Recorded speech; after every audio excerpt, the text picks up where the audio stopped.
Hello.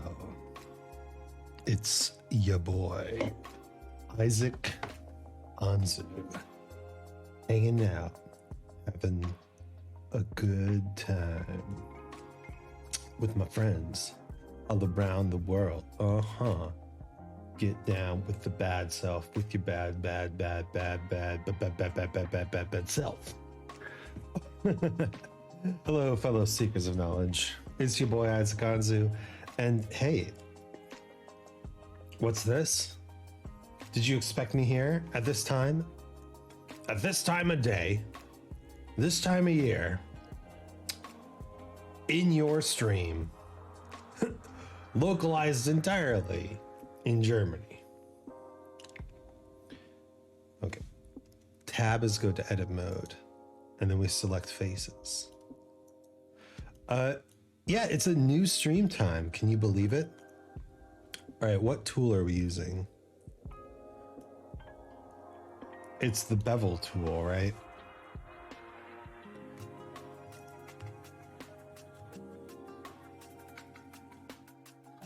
No. Is it the Inset tool?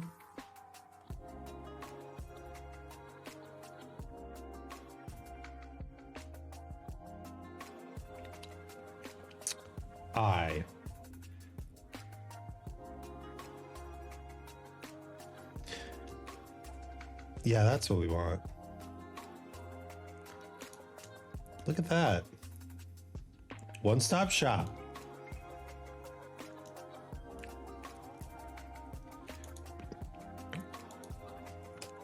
Right. Then to change objects, we have to exit edit mode.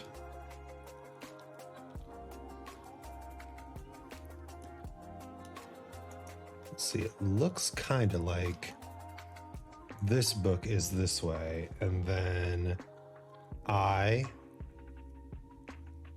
will always love you.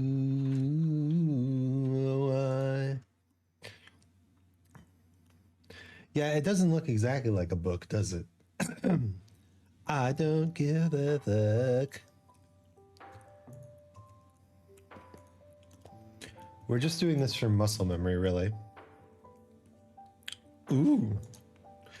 Muscle memory.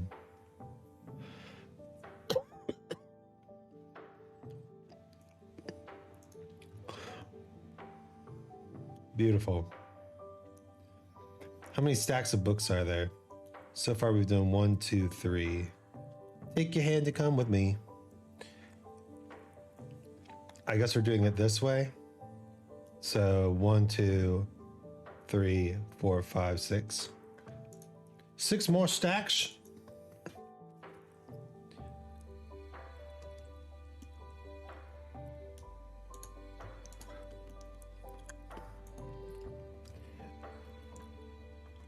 Six stacks, trick stacks.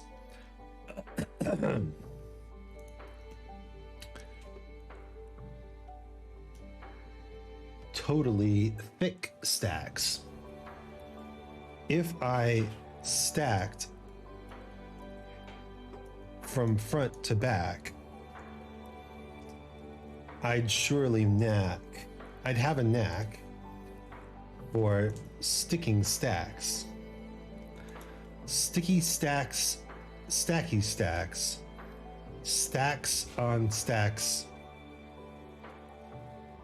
of blue and black. That's a thick ass book. You're a thick book.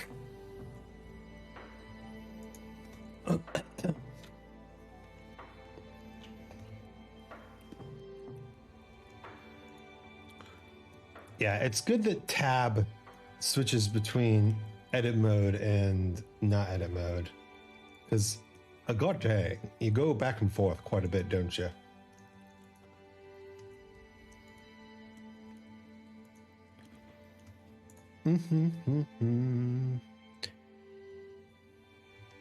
It's kind of funny when I was doing this, all the people who I know who use Blender were like, you're doing everything in object mode, but Why?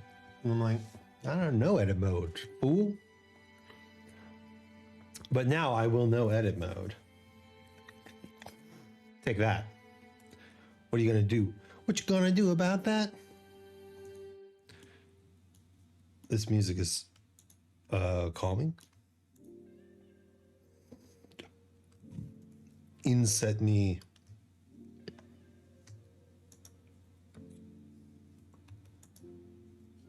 So here's the thing. What if I did this, this, and then I hit 9? Yeah.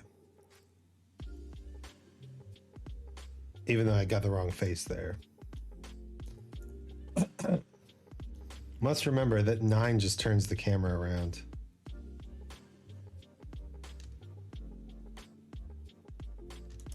I started way too close.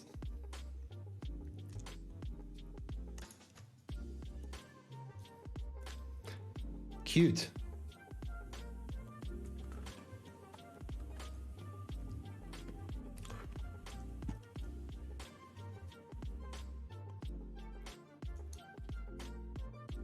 Boop-a-doop-doo-doo-doo-doo.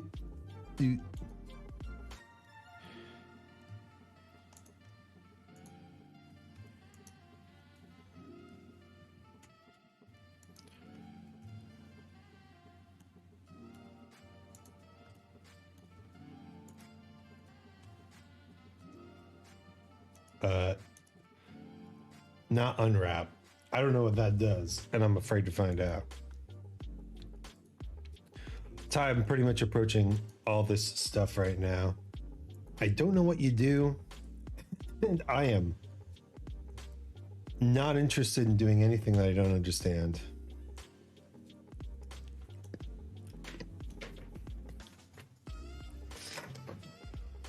Yo, it's Ella. Hi, Isaac. How are you? I'm good. I'm doing great.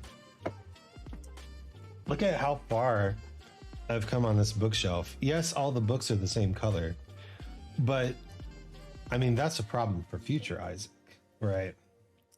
We don't need books of different colors. We just need books.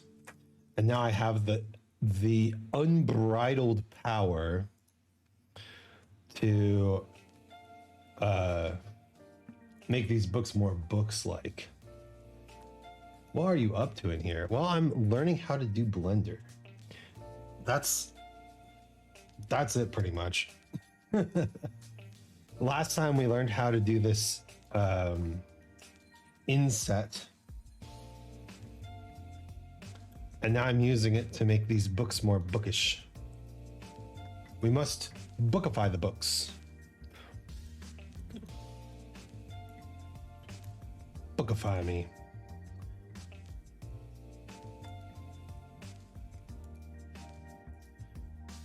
Uh-huh. How are you? What are you doing out there?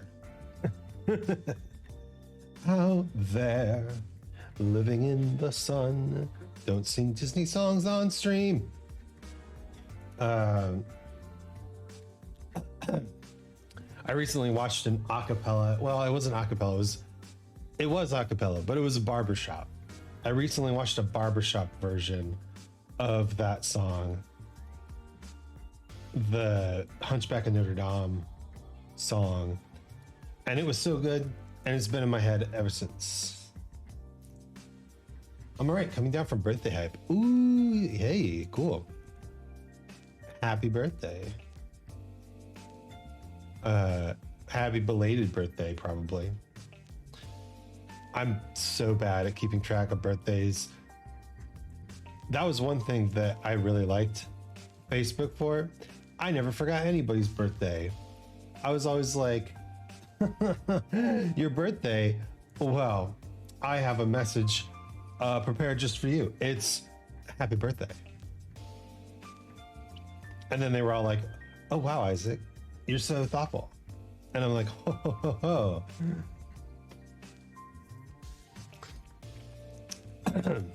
And now I just forget people's birthdays left and right. Thank you. I'm 23 now. Yes, nice. You're no longer part of that Taylor Swift song, right? I don't know about you, but I'm feeling 22.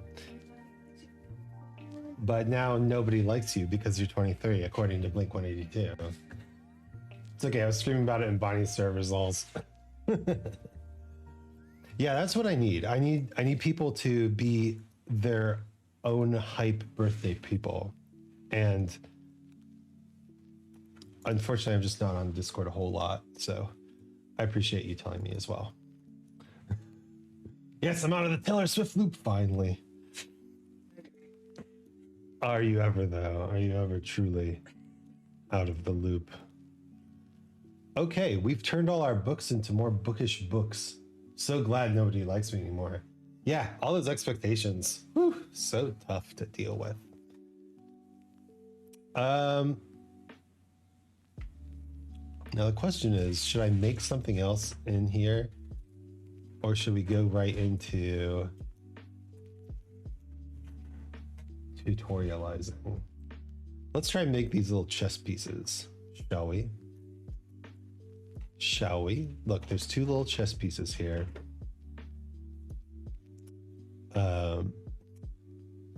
So I need to... This looks dope, by the way. Oh, thank you. We're... I'm hoping eventually that I will have a 3D model. And then if I have this 3D model and I have my little bookshelf 3D space, I can like sit in the 3D space. Wouldn't that be cool? So cool. All right. Last time we learned about the extrude function. So let's try extruding. Let's add a mesh. I added more meshes. I don't know if they'll be all that useful yet. Making things 3D is a blood sport. You are so justified and so right in saying that. What do we start with? It's a round object.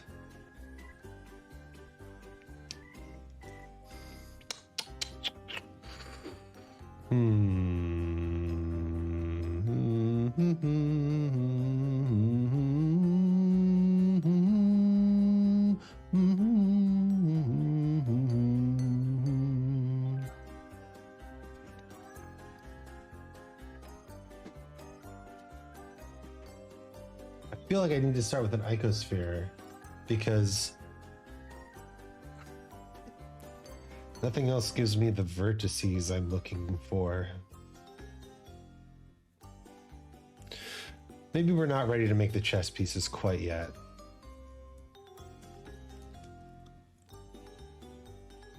What can we make? The clock? I feel like the clock is going to be a project. Let's save the clock. Oh, there's the Minecraft diamond. We can make the Minecraft diamond. In fact, we have a bunch of diamond shapes now. It's held in a little holder thing, which is pretty cool. Yeah. I don't know anything about making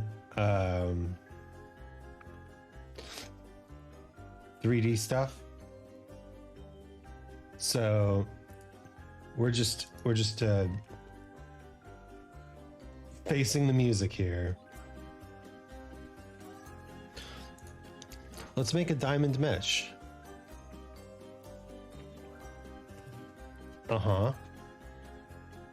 Let's isolate the diamond mesh.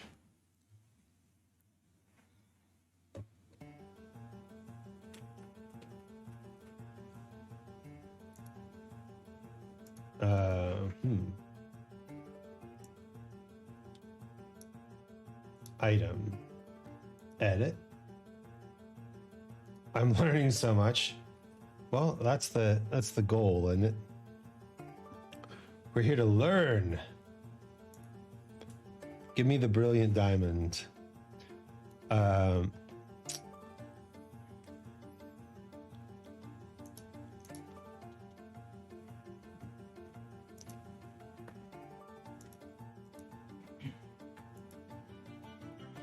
Okay, now I can see the different sides. Good.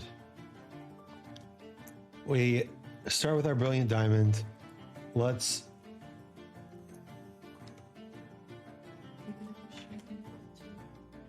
You know what? Let's just move you up.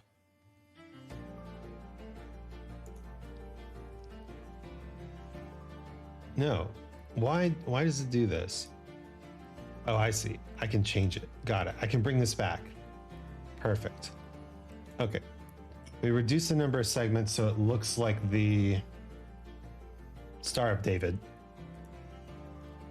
aka the Minecraft diamond.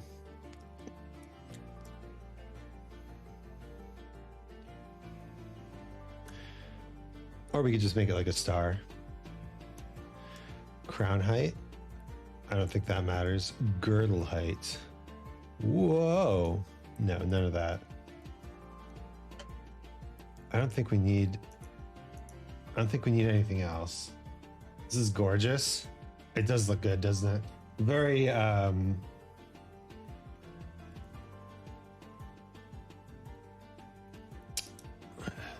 what you call it? Vaporwave. And then we rotate around the x-axis by 90 degrees. So now we've got a diamond facing forward. All right, so now what we do is scale it down, move it here, scale it down even further till it's about the right size. A diamond. Hell yeah. Now we need this holder thing. And I think I know how to do that. Okay. So we start with a mesh.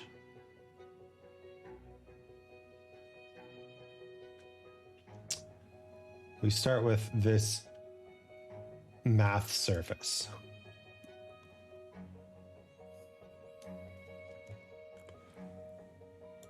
That what I want?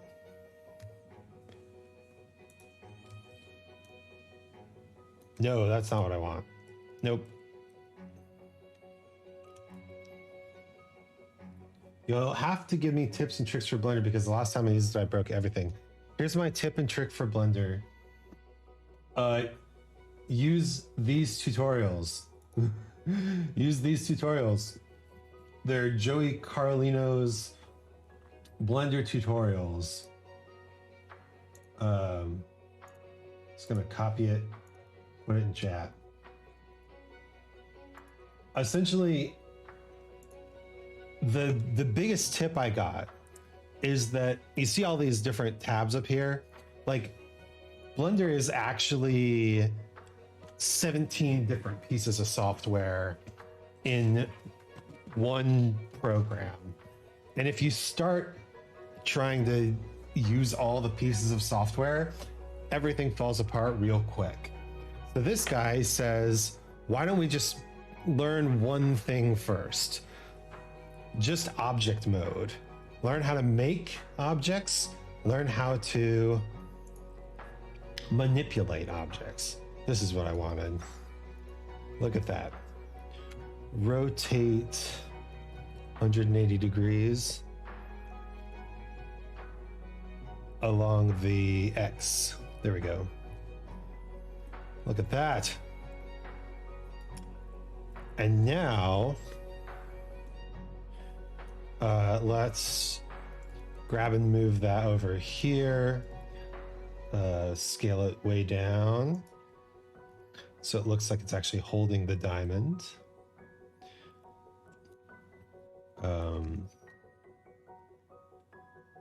Holy shit. And then we can also scale it only along the Y, make it nice and thin. There you go. It's actually holding the diamond. Pretty sick. But now we can go into edit mode and we can isolate this. We can take these faces here, like this music is kind of inspirational sounding, don't you think? We can take these faces here and let me see if I'm doing this right. E to extrude them down. So now we have a little base, and then we can take these faces and these faces, extrude them again, and then scale them out, and we have a little stand.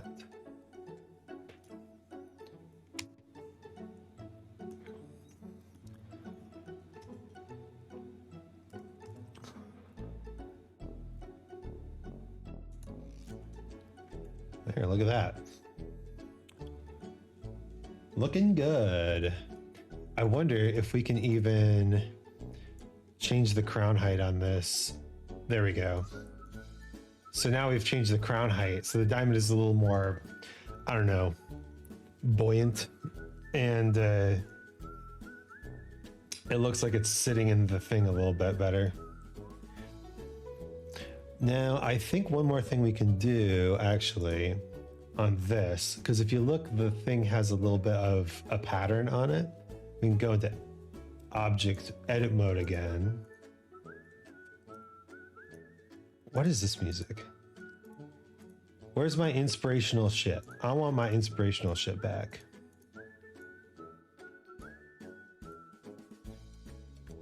We can just extrude these a little bit and then bevel them.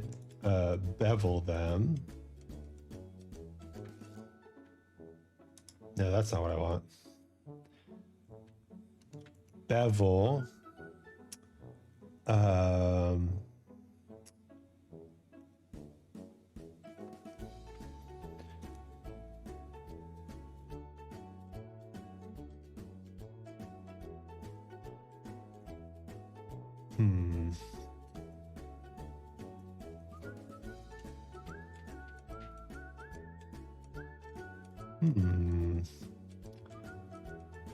There we go. There we go.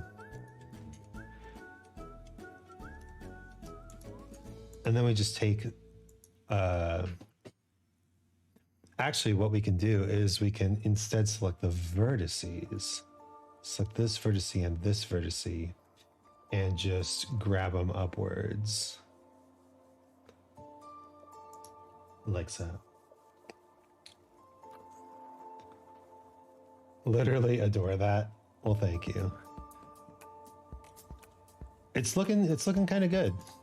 Let's move the diamond ever so slightly back. So that's grab along the Y. Just so we get that. I mean, it's not exactly like the thing.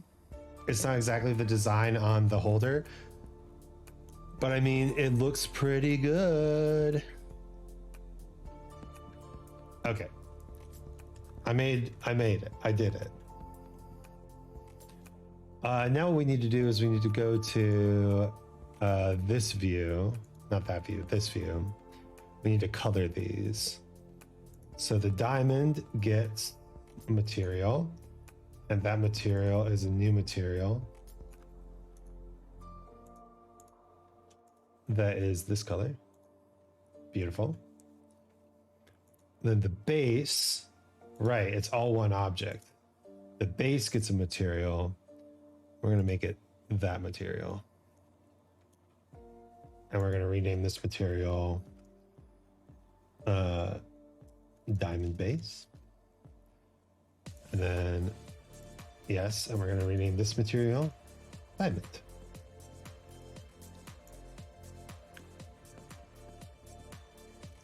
Powerful. Whew. Oh. Oh. Are you feeling it, Mr. Krabs? Such a small part. But I mean, this stuff's important. Like, eventually we're going to have to make the portal gun, and we're going to have to make whatever the fuck this is, and the Triforce, and the chess pieces, and the thing that actually pushed me into doing edit mode in the first place, the Skyrim helmet. God damn, that Skyrim helmet. I have no idea how I'm going to do that still. I know I'm probably going to start with the same Z-mesh that I used for this, but that's how you do. So, it's time to learn.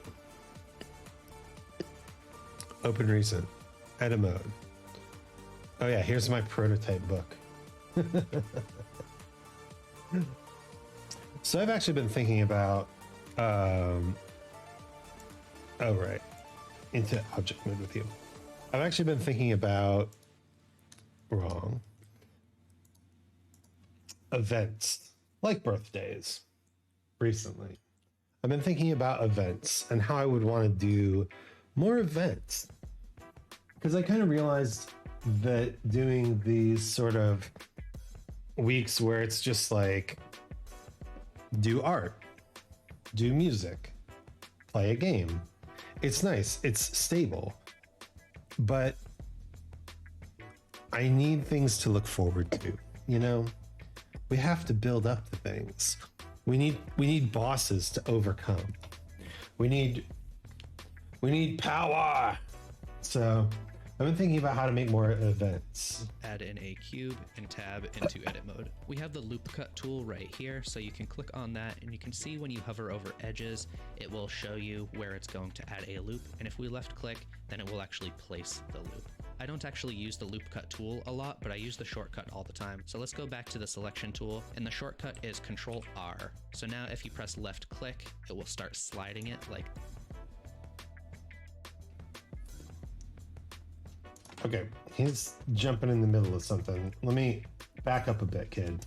Actually see a difference when we go back into object mode. So let's make a new cube. We can drag this off to the side, Shift A. I've made a new cube. And tab into edit mode. We have the loop cut tool right here, so you can click on that and you can see when you hover over edges, it will show you where it's going to add a loop. And if we left click, then it will actually place the loop. I don't actually use the loop cut tool a lot, but I use the shortcut all the time. So let's go back to the selection tool, and the shortcut is Control R. So now if you press left click, it will start sliding it like this. And if you want it to be right in the center where it was, you can right click and then place it in the center. Or if you want to place it off to the side, then you just left click again. So after pressing Control R and before pressing anything else, you can also use the scroll wheel, and that will insert multiple loops right here. And then when you Hold up, bro.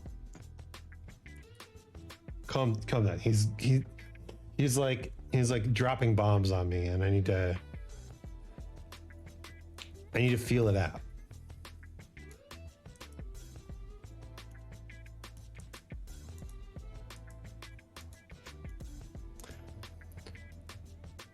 I see.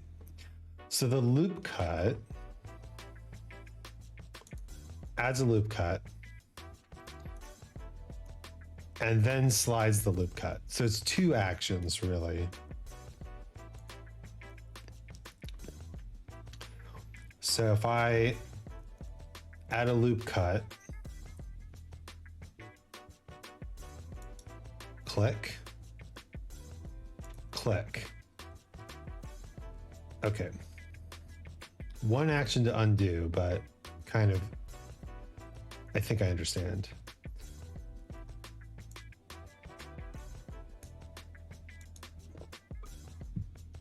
The loop cut. I think I see how that's useful. And then he said scroll wheel, right? So add a loop cut, Scroll wheel. Ooh, look at that. How far can we go?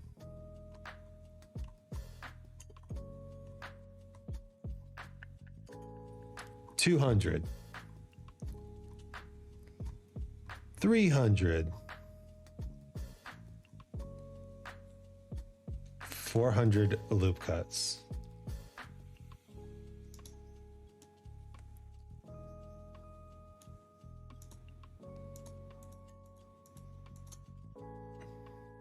So now if we went to like face select mode, this face is so tiny. But we could grab it and move it just like any other thing, huh? Interesting.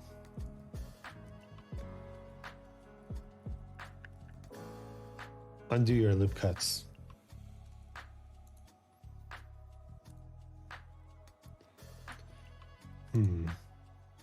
I guess that also means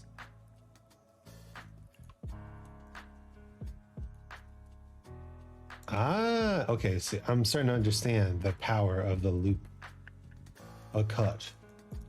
You left click, you'll also have the option to slide those around, but I'll just hit right. Okay, all right. Learn the tool one step at a time. Add the loop cut. No. Add the number of loop cuts. Slide. Neat.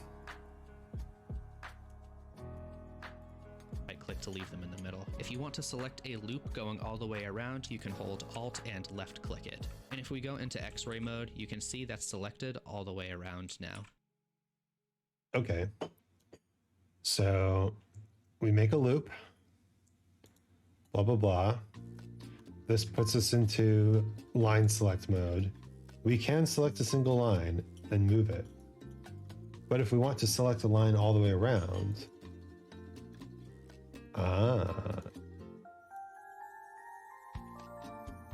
look at that.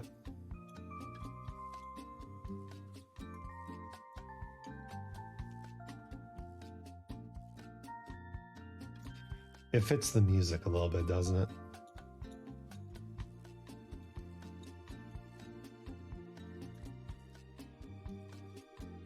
I can't understand why, but this is just very satisfying. Watching the little square dance. Square dance. And this is going to be a lot faster than just holding shift and left click like this to go all the way around, especially as objects get more complex. Let's select this one with Alt and left click, and then we can just scale it down. Just hit Control R to add another one right here, and we... All right, let's actually do what the tutorial is telling us to do. We have 3 cuts. No. We have 4 cuts. 1, 2, 3, 4. Oh, howdy, Isaac. How goes the modeling? Oh, hey, Sacksmith. Welcome to the stream. So nice to see you. We're just doing some square dancing. Learning about edit mode. What is edit mode? How does one edit in a mode? Can we do the edit a la mode? Look at that. We've crafted the O-ring.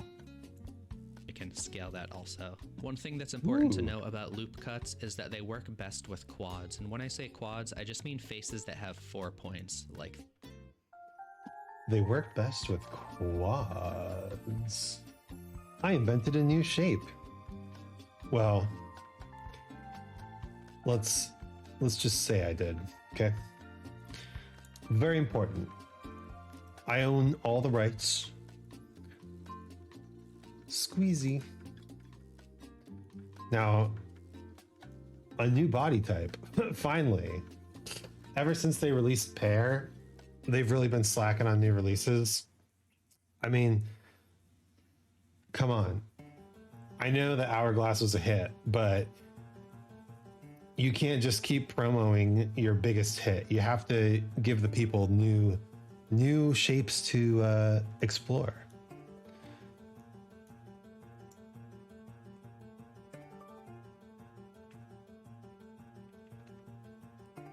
This sounds like Undertale music a little bit.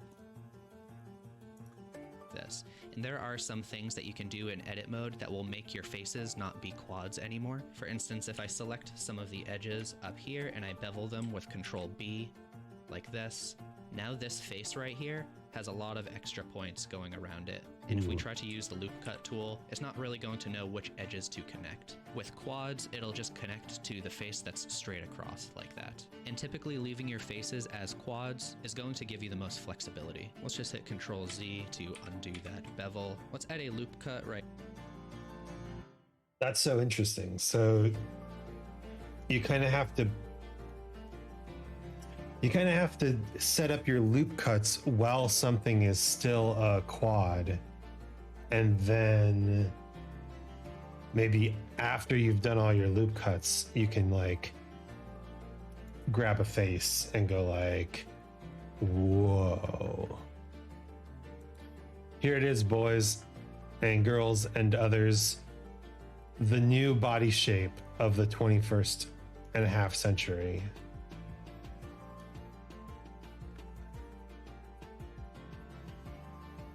What are we even doing with our lives? Why have we not accepted this as our new ultimate form? I'm reminded of that post. I'd diet for that.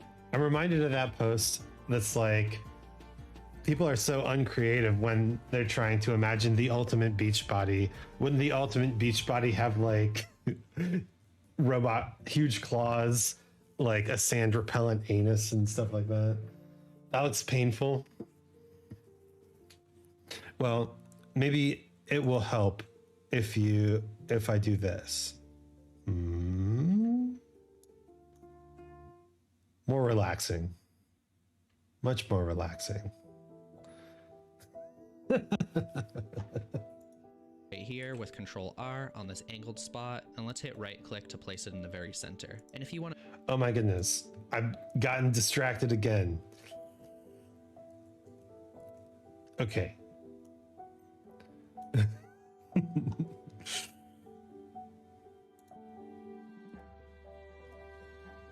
We've got a strange little shape.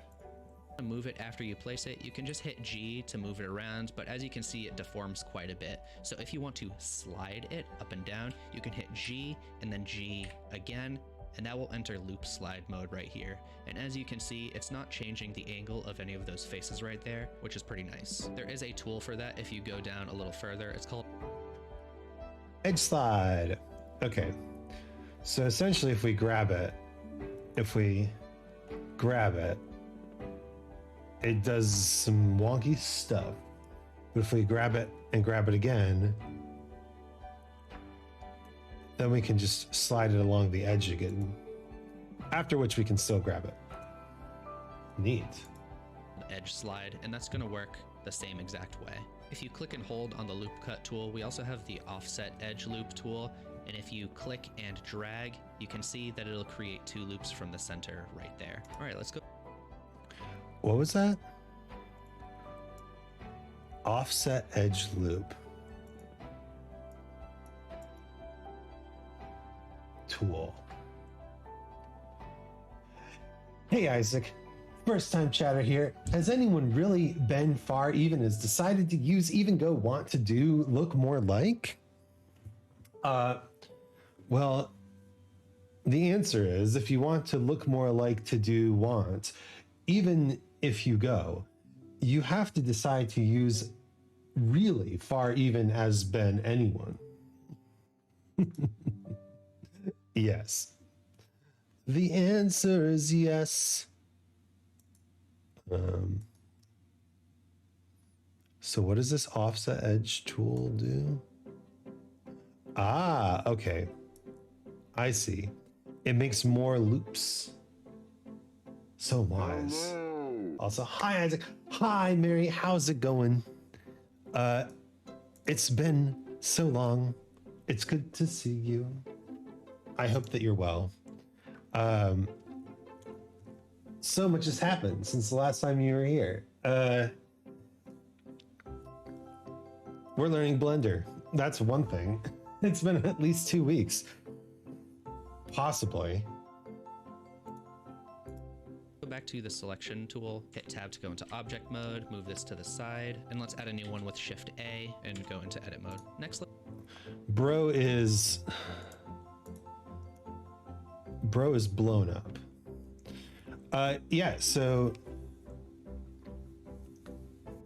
it has been at least 2 weeks, which means that I don't think we talked in November, but November was rough. Did anyone else have a rough November?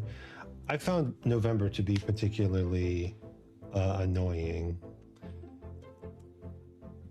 I got sick. My wife got sick. My cat got sick. All of us got sick. But guess whose sickness cost us like $7,000? It was the cat. Yes. Turns out he was making so many kidney stones that his urinary tract was getting backed up and he couldn't pee and it was destroying his kidneys. So he had to clean him out and give him kidney medicine. And then they had to do surgery on him. And there's a surgery that you can do to prevent the urinary tract from being blocked in a cat. It's called the penis amputation surgery. It's a rough one. I'm doing really good, actually. Hopefully moving in with my girlfriend soon. Really hope that works out well. Congratulations. I hope it works out well too. Moving in with someone creates so many logistical challenges.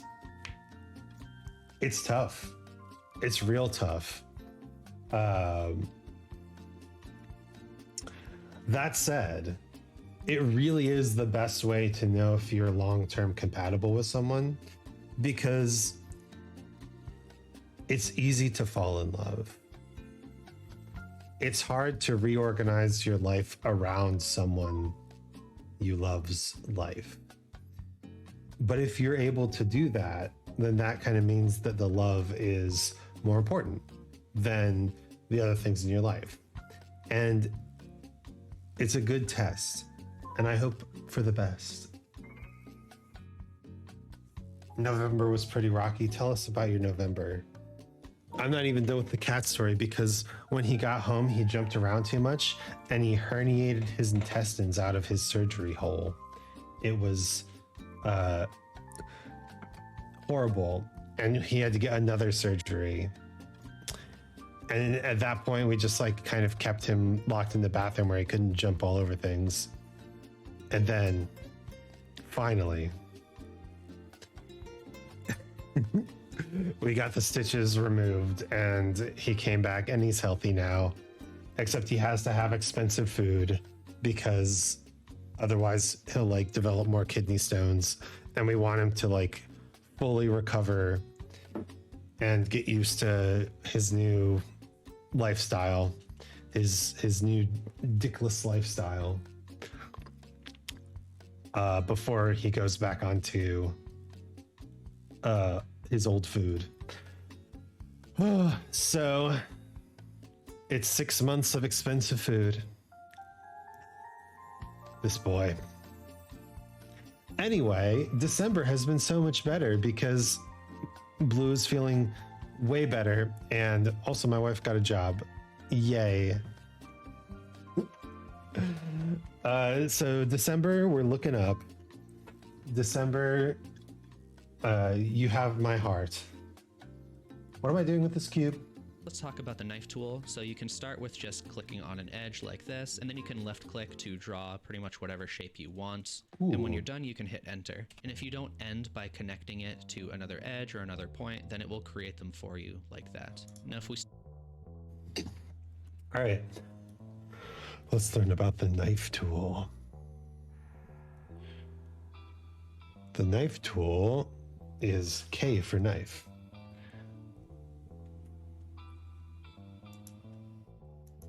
Ooh, I'm cutting.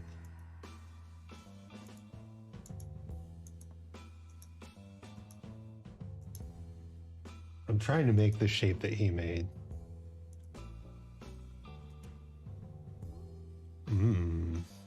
It even throws in a little cut there too. Switch back to the selection tool and go into face select. Now we have this pretty complex face right here that you can then do whatever you want with, like extrude it. If you don't want to use the tool, you can also press K and then you can draw whatever you want and just... Okay, so if we go back to the selection tool,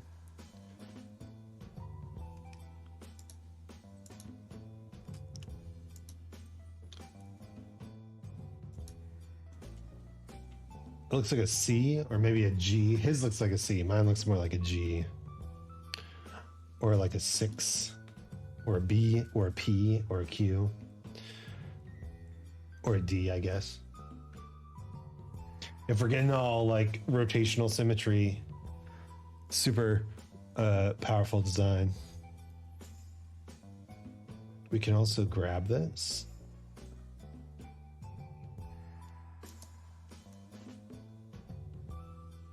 I'm just reminded of that comic where the two kids are eating ice cream and then the one kid's ice cream falls and her face just extends out towards it. No, the other kid's face extends out towards it and then the first kid bites. Kids eating ice cream meme.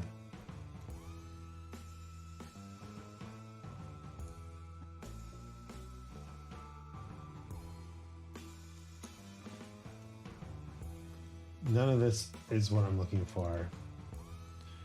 Comic. The hell?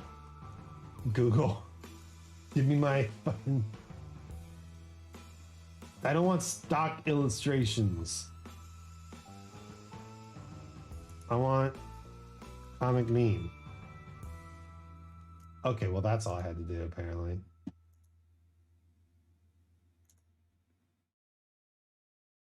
Oh my god, I hate the modern internet. See, look. Look, look, look, look. I never read their t-shirts. Hate is great and Kiki. Their tongues are extraordinarily long in the first place. Uh-oh, the ice cream dropped. I will reach down and lick it with my extendable face. No! It's my ice cream.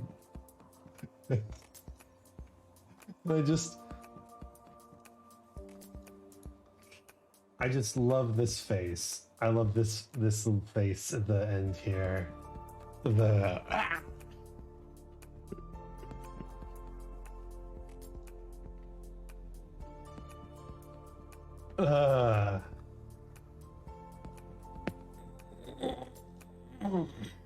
Man, I want to make cursed art like this. What's the music equivalent? What's the music equivalent of making cursed art like that, huh?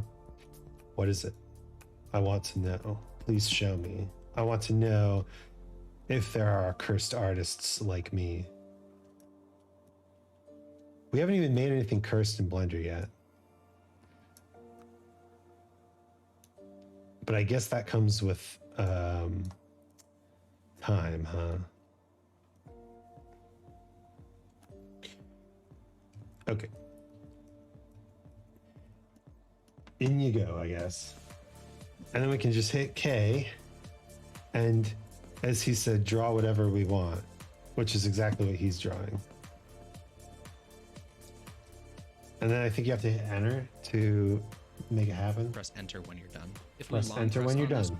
Press enter when you're done. Bam! Look at that. we also have the bisect tool right here. And to use this, you need to select everything that you want to bisect first. So we can just hit A like that.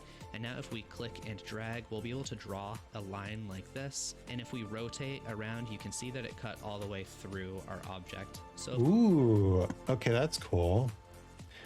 So what's the bisect tool shortcut? Shift 8, huh?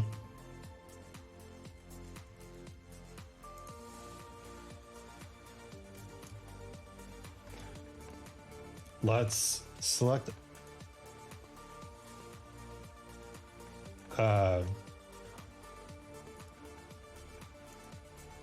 select all, Shift 8. No.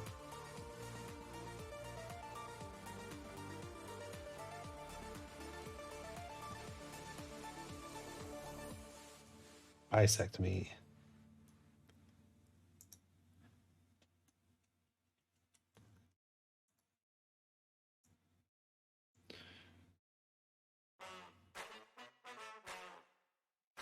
Look at that.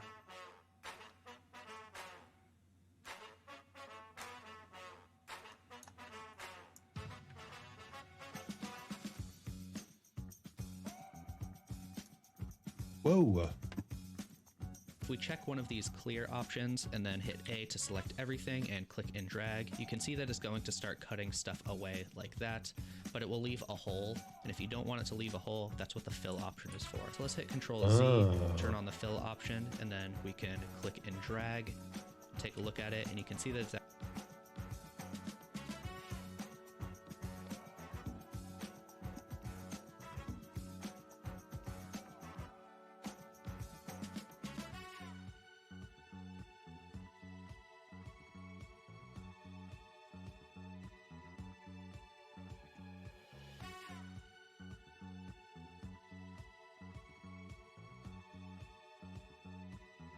Wait, what the fuck?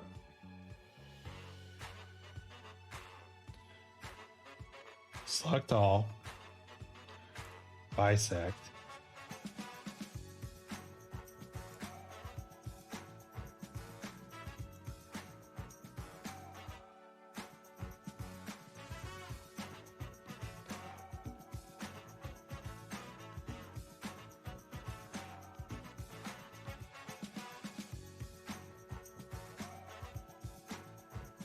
Hold up. I gotta watch this part again. our object. So if we check one of these clear options and then hit A to select everything and click and drag, you can see that it's going to start cutting stuff away like that, but it will leave a hole. So you have to have the clear thing selected first. Okay.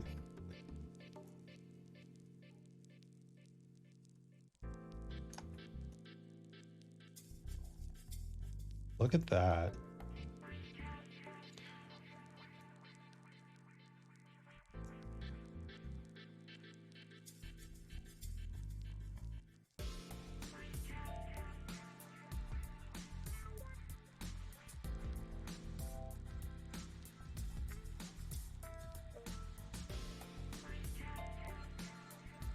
That is wild.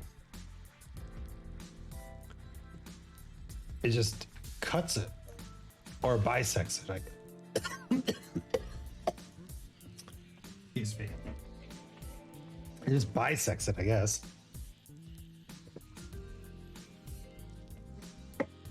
Ooh. Ooh, whoa, whoa, whoa. Ooh, whoa, whoa, whoa, whoa.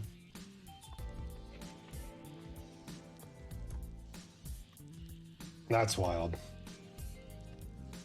Hole. And if you don't want it to leave a hole, that's what the fill option is for. So let's hit Control Z, turn on the fill option, and then we can click and drag, take a look at it, and you can see that it's actually filled right there. So you can have a lot of fun with this. Just make sure to select what you want first. And Select what you want click and first. drag like this. You can make some pretty interesting shapes like, you know, rocks and things like that. Let's go back into That was the object rock. mode, move this to the side, and create another shape. But for this, I'm going to bring in a plane instead. We can tab into edit mode, and that's because we're using the poly build tool, which is going to work better with planes. And when we have the tool selected, you can see that we can hover over edges like this, and we can hover over points. So if we click and drag on an edge, it will basically just extrude it for us like that. And clicking and dragging on a vertex will just move it around for us like this. So I don't use this very often, but I could see how it would be useful for things like retopology and stuff like that, which is a more complex subject that I'm not really going to be talking about in this video. Let's tab out of edit mode and move this off to the side and add a new cube with Shift A and tab into edit mode. So for the spin tool, make sure you're in face select mode up here, and let's just select this one face on the side. And depending on what direction you want to spin in, we have these axis options up here. I'll change this to Y, and I'll press 1 on the number pad. Now this is going to work differently depending on where your 3D cursor is, so if you want to move that, you can hold Shift and right click, and I'll just place it down here, right there. And let's click and drag this gizmo right here, and you can see that it starts spinning around in kind of a circular motion. I think I fucked up. When we let go, Hold up, stop. Yeah, my thing doesn't look anything like that. Zoop doop, zoop doop.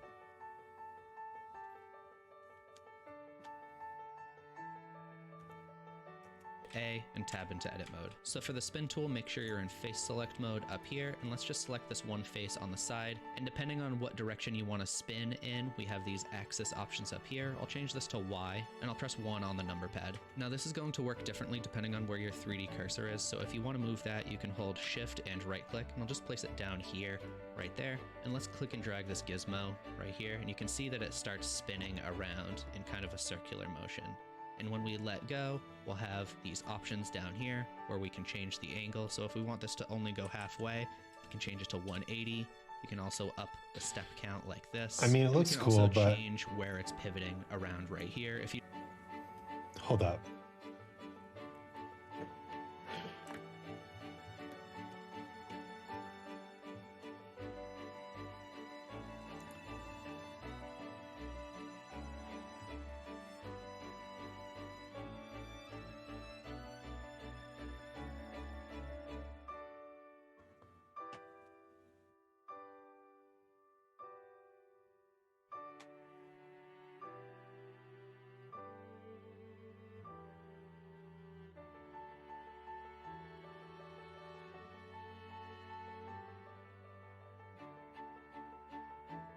All right, select thing first, then spin.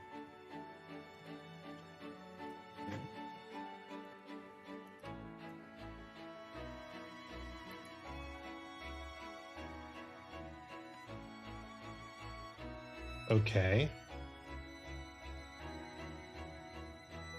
Does this look how his looks?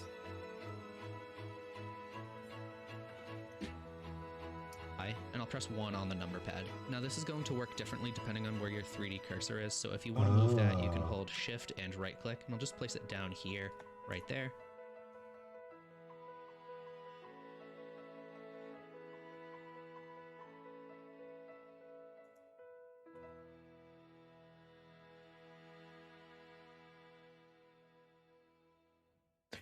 Okay.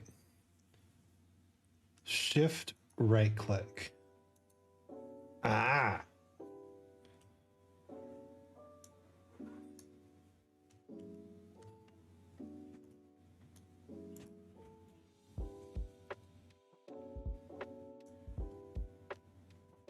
Ooh, I see. And let's click and drag this gizmo right here, and you can see that it starts spinning around in kind of a circular motion.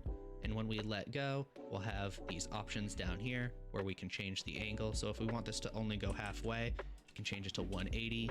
You can also up the step count like this. And we can also change where it's pivoting around right here if you don't want to move the 3D cursor. This widget also lets us change things over here. So with these arrows, you can move them around.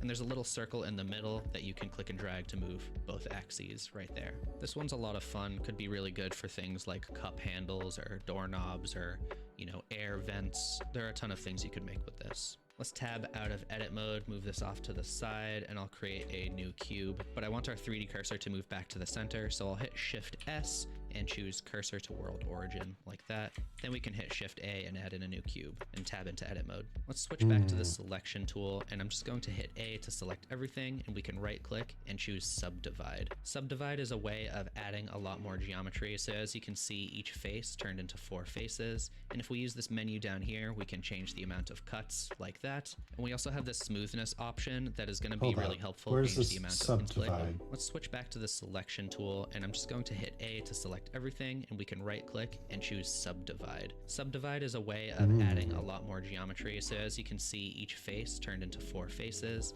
And if we use this menu down here, we can change the amount of cuts like that. And we also have this smoothness option that is going to be really helpful for if you want things to be spherical. And you can just set it to 1 for things to be like perfect spheres, but I'm going to leave it set to 0 because I want to show you how to use the smooth tool. If we click on that with everything selected and we click and drag, this is going to start smoothing things out, and it will act pretty differently depending on what your shape is right there. So as you can see, it's kind of only targeting the faces that are close to the edges. And if it's surrounded by other faces that are at the same angle, then it's not going to actually smooth those out. You can also long press on this and choose randomize, and that's just going to make all of the faces get a little noisy like this and a little more random. I'll hit Control Z though, because I don't want to do that. You can also subdivide individual faces. So let's just select this one face in the middle. I'll go back to the selection tool, and we can right click and choose subdivide like that and add as many as we want. But so if we select this little face, subdivide, boom, boom, boom, boom. But it is worth mentioning that now these faces right here are no longer quads because they have extra points in here like this, which means we won't be able to easily loop cut through them with Control R. There are other ways of adding geometry and smoothing things out, and I'll talk more about those later. But let's tab out of edit mode, move this off to the side, and create a new object. And I'm gonna bring in a torus right here. Now let's tab into edit mode, and we'll use the shrink and fatten tool right here. And this will basically make it so that every face or point, depending on what mode you're in, is going to push straight out in the normal direction. And if you don't know what the normal direction is, you can actually see it if you go up to the top right here under overlays. At the very bottom, you can turn on the normals. So right here we have the face normals. So as you can see, the normal is basically just sticking straight out from each face like that. And that's the direction that it's going to move in with the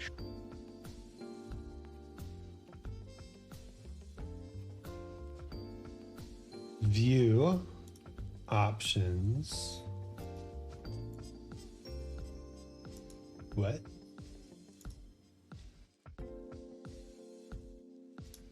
Where did he find that?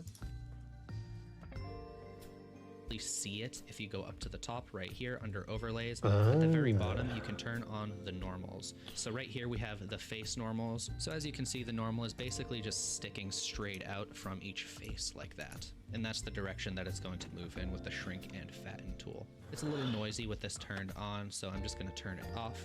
And there's also a shortcut for this that I use pretty often, which is Alt S.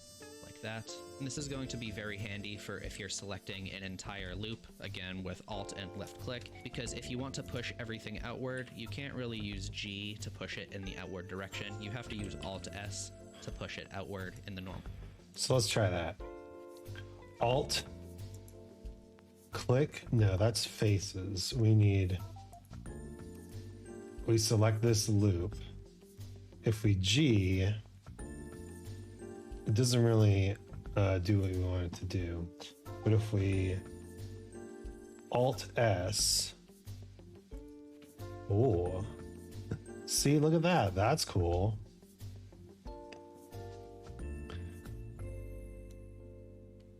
Beautiful. What happens if I select this and this, and then Alt S? Now that's awesome. Direction like that. This is also really useful for insetting and extruding. So let's select this entire loop with Alt and left click, and let's hit I and then I again for individual faces, and then we can hit Alt S, and now each of those faces will push directly outward like that. Set word in entire Alt F. So I'm just going to turn it off. And there's also a shortcut for this that I use pretty often, which is Alt S. The makings of a pretty ring. This is going to be perhaps. very handy for if you're. Yeah, could be quite good. We just select this. Ooh, wait, no. We just switch to face mode.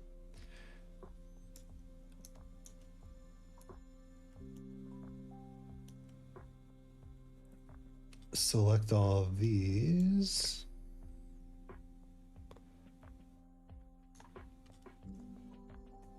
Yeah, and then does that work?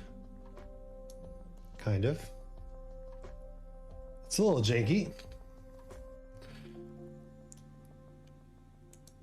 But if we just select all, we can squish.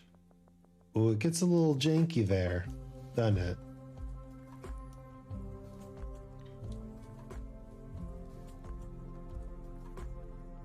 Let's make a pretty ring.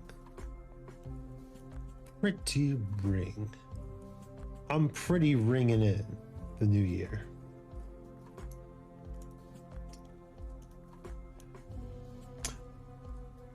Do you have a New Year's tradition do you like to do?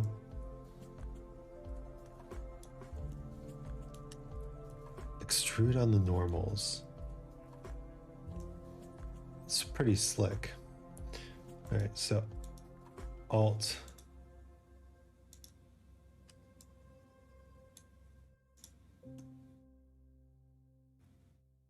And then what if we just do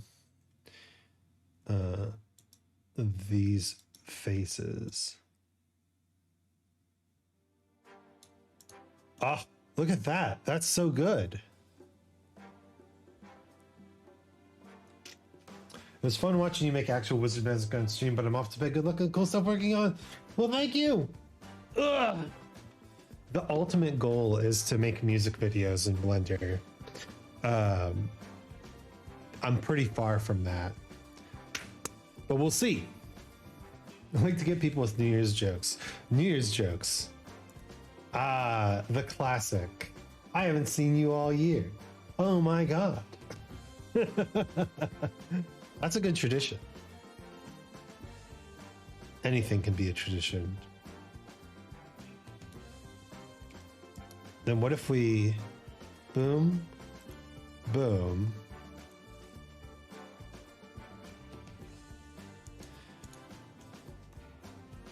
and here we have the ring of butts, plus 10 butt damage.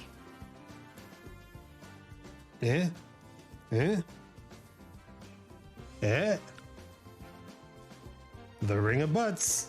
He's got the ring of butts. We can't do anything to harm him. He's too powerful. It's too powerful for us. Oh shit. Okay, save. I just realized something. We must return to the library. Man, this shit loads so quick. I need a new collection for the diamond. Thank you. Dodge. More meant like to say, for instance, I'm so glad to have met you this year. And you're like, yeah, I'm glad to have met you this year too. But we didn't meet this year because it's 3 minutes after midnight now. That's true. Say things like, but we didn't meet this year. Got him. Actually, there's a new redeem that I have added for just these type of situations.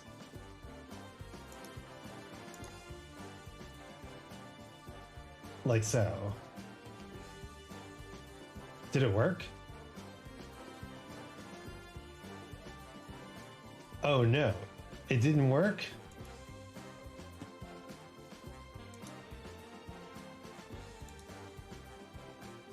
Trapped. Command history. Aww.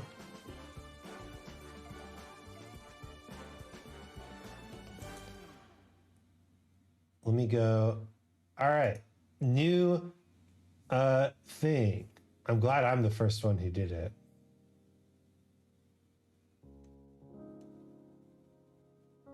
Where is it?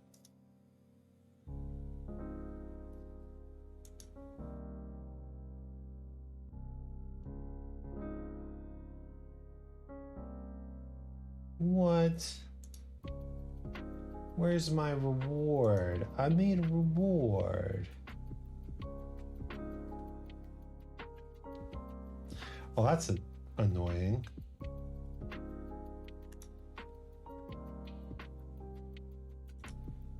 Mix It Up didn't save my thing. But I know I made it. Where did it end up?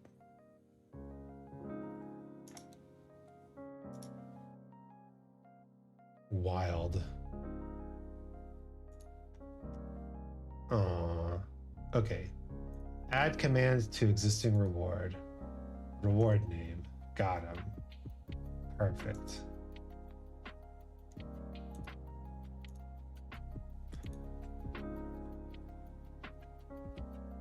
Yeah, this should be easy to recreate actually.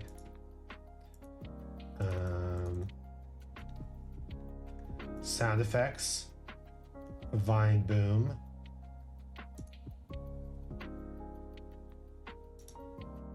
Image.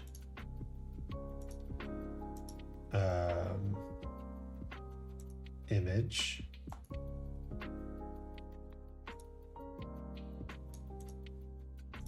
Go to my PNGs, grab the image, make it thick.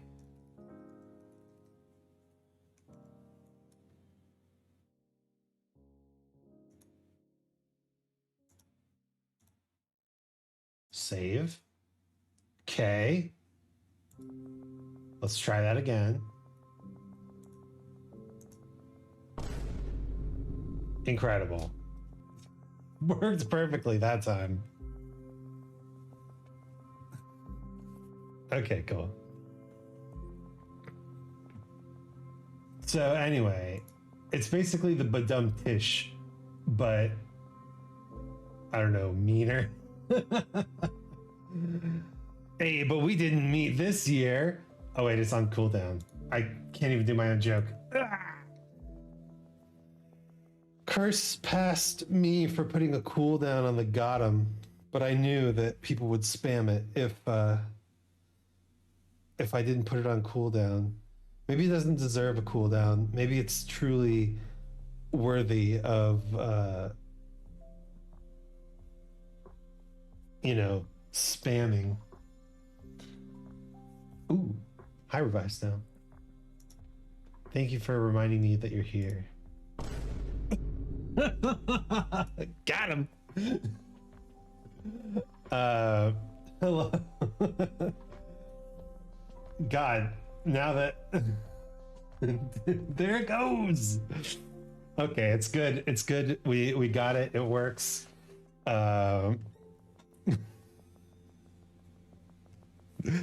We got him. Ladies and gentlemen, we got him. You know, I love this redeem so much. If it were me, if I were the one watching stream, there would just be a got him once a minute. But how long does it take to earn 100 channel points? Not that long, surely. I think Twitch said nut. Yes, don't forget the nut. Save your points for the nut. Slowly my soundboard is coming together. Anyway, what do you mean last year? We didn't meet this year. That was so bad.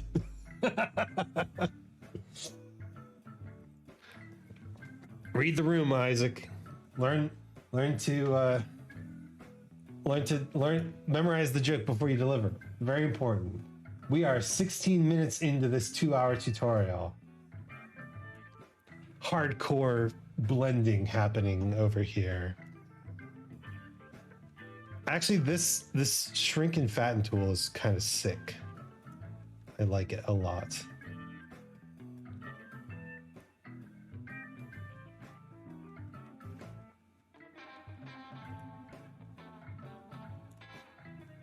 Still question, when I select, let me doom. Right here under overlays, at the very bottom, you can turn on the looking straight out from each face like that. And that's the direction that it's going to move in with the shrink and fatten tool. It's a little noisy with this turned on, so I'm just going to turn it off. And there's also a shortcut for this that I use pretty often. Ah, so he left mouse times 2, huh?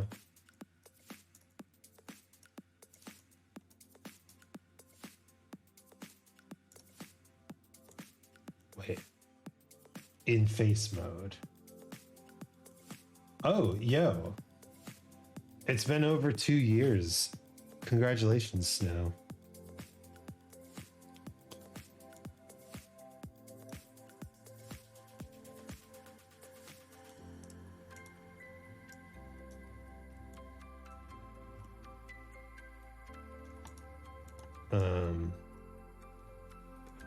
How does he do that? 2 years since that faithful day you rated me in Dark Souls 2. Good times, good times. I've been thinking about going back and doing a Souls game. I love Minecraft, I love doing art, but, you know, Souls games are my passion. How does this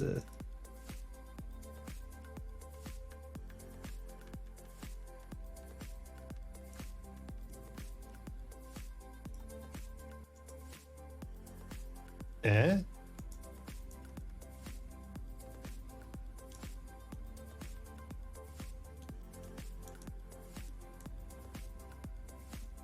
No, that ain't it.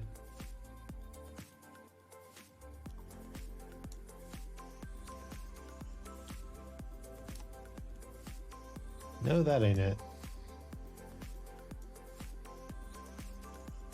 No, that ain't it. How's he doing this? Which is Alt S, like that. And this is going to be very handy for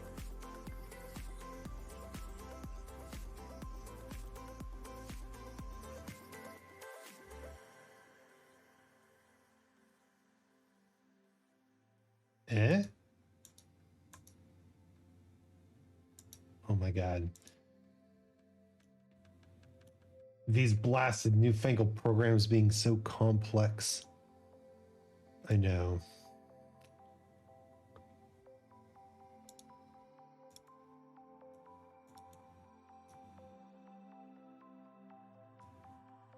All right, time to do the thing. Selecting unseen faces, edit mode, blender.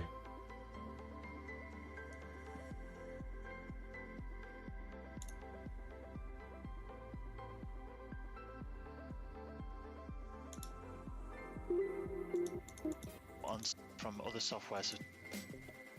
Hi there and welcome to this short video on selecting backface and sub-objects in Blender. So, if like me you've come from other software such as Maya, you'll be used to be able to select backface and sub-objects like verts, edges and faces in full shaded mode, as we demonstrate here. So if you just vertex mode there and select, if we rotate around you'll notice that it's selected all the way through the model.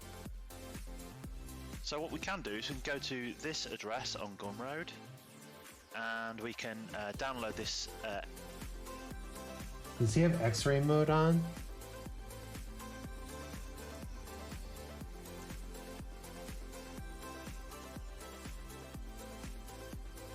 Oh, does he have backface culling on? No.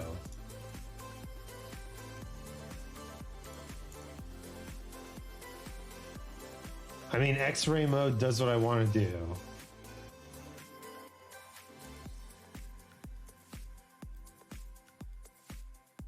And then Alt S.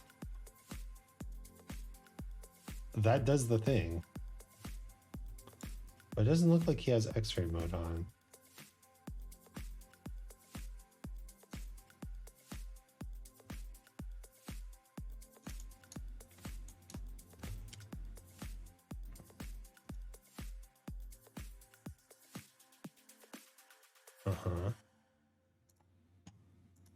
If you're selecting an entire loop, again with Alt and left click, because if you want to push everything outward, you can't really use G to push it in the...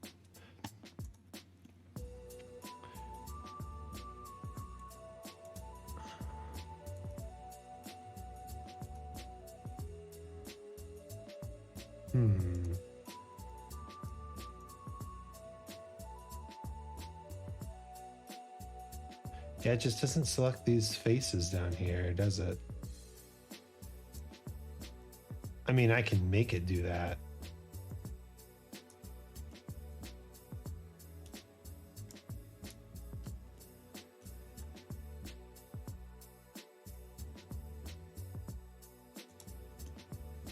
Not particularly right, though. Comment section.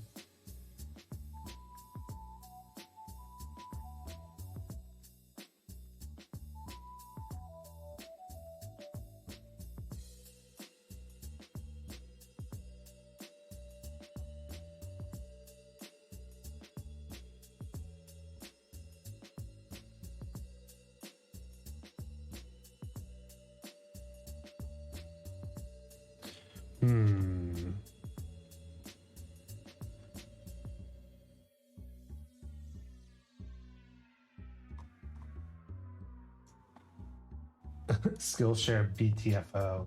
Indeed.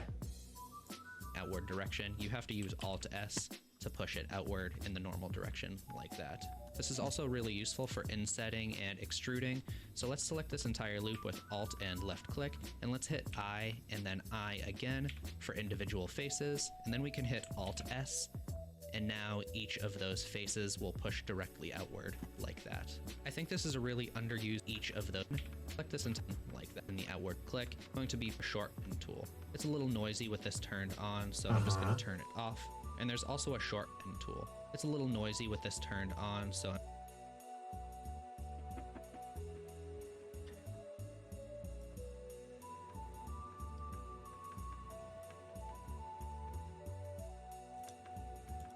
I'm just going to turn it off.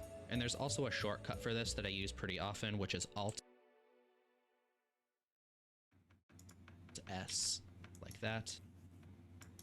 And this is going to be very handy for if you're selecting. Oh wait, he didn't even, oh my gosh. Okay, update everyone, update. I'm a dummy. He increased the size,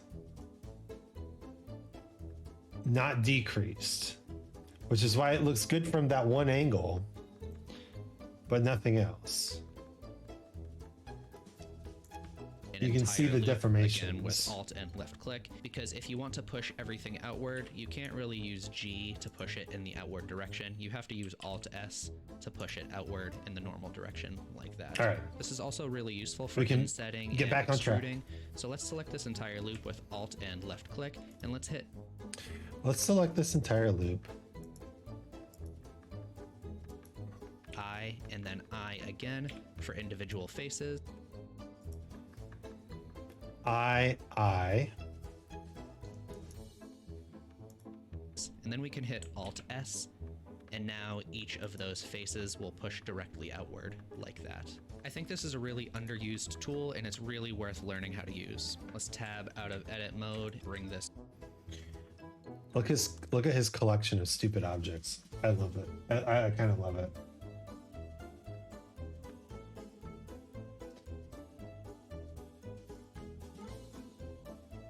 So what? At what point?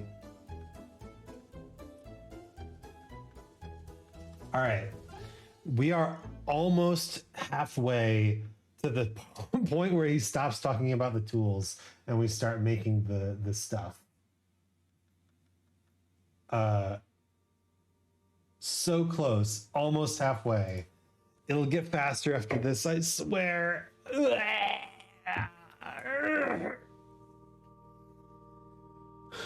But for now, look at this.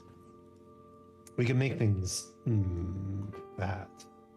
I guess if I wanted to do this, I would go into X-ray mode. Select. Alt S. Make it a little thinner.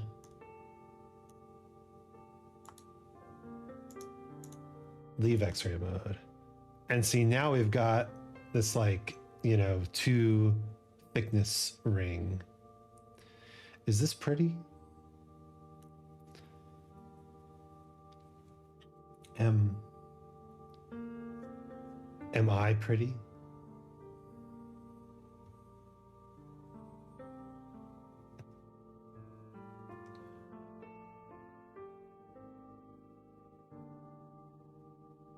Is prettiness even worth discussing? Does the image that you present to the world actually mean anything?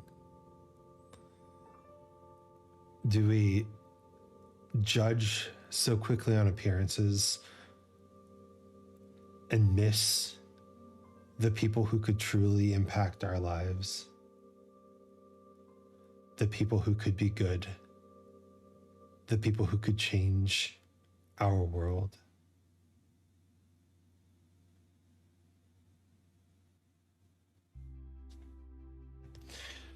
Anyway,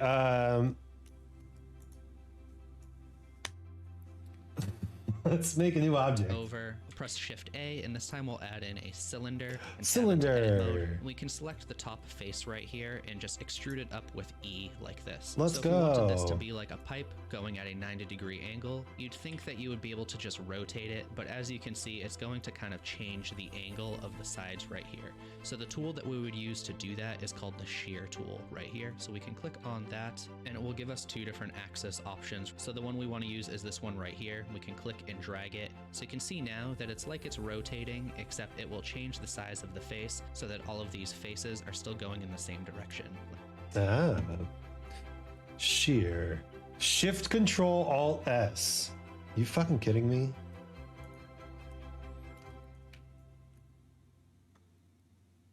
Holy shit. I had work training and they said 90% of how people perceive is determined by your appearance and body language. So visual stuff. Yeah, I would agree with that. I think that the way that our senses evolved is you're trying to assess someone as a threat or an ally as quickly as possible. And visually is the easiest way to do that because there's the most information visually. I've heard that how people smell and how people sound also plays a small factor in it. Yeah, I wouldn't be surprised if 90%, if that was just straight up and down accurate.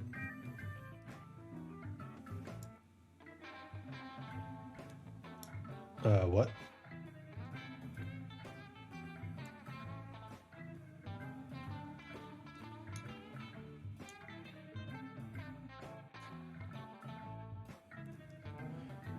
Interesting.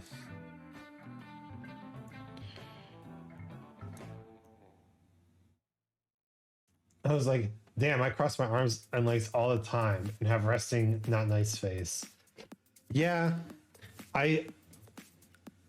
one of my favorite books of all time is called Impro by Keith Johnstone. And a big part of the book is about how the way that you hold yourself and the way that you present yourself and the way that you pause or look at people or interact with people, it all has to do with raising or lowering your status in relation to them. And there are good reasons to raise or lower your status, right? Like, why would you want to lower your status? Well, you would want to lower your status if you do not want to be perceived as a threat, right?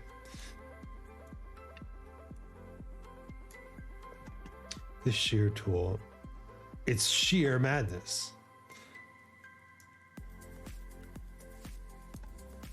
I don't think all of these handles do something.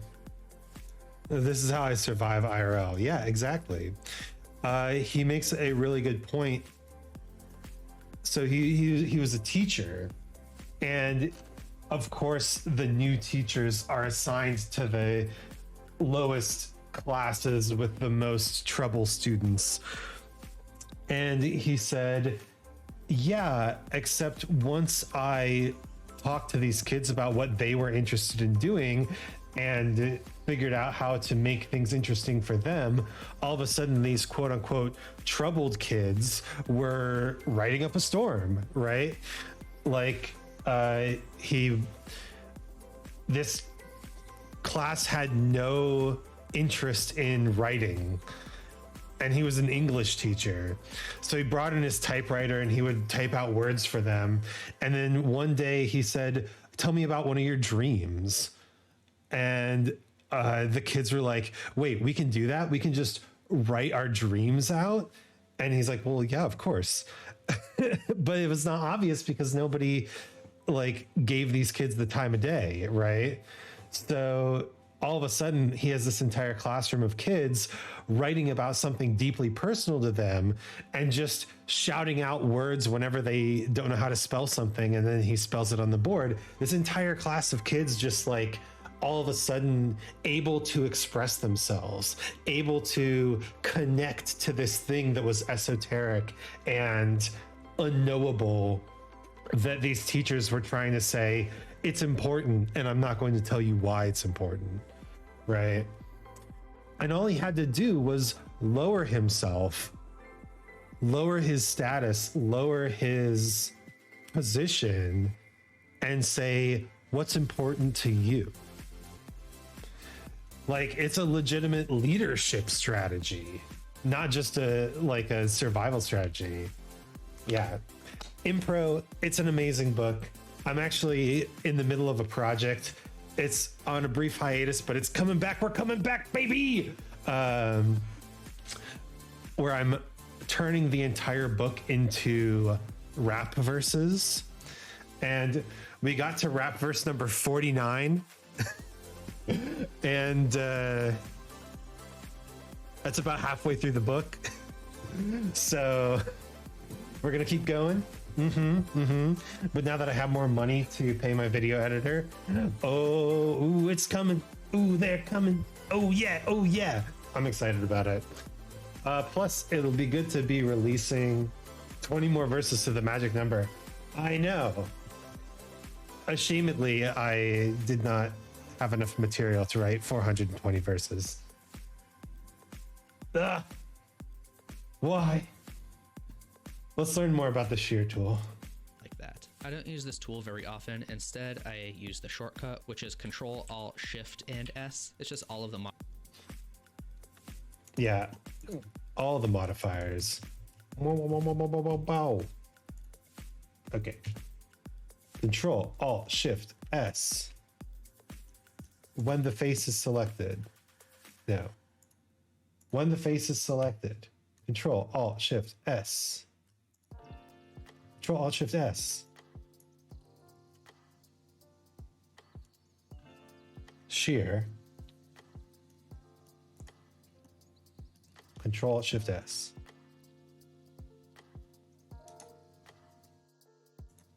modifier keys. And if you don't see it moving, then it's probably the wrong axis. So you can hit X or Y until it starts moving like that. It was the wrong axis, wasn't it? Control, Alt, Shift, S. Why? Playing Twister on the keyboard. Everything but why? Dude, I feel like being an Excel master has prepared me for this. Because in Excel, they have this thing, a kind of an Excel challenge, Microsoft Excel challenge. How much work can you do without touching your mouse? And you can literally do everything in Excel just through shortcuts. You can, like, if you know enough shortcuts, you get to the point where you maybe touch your mouse once in like a 3 to 4 hour spreadsheet building section. It's sick. And so now I'm just like hardwired for shortcut memorization.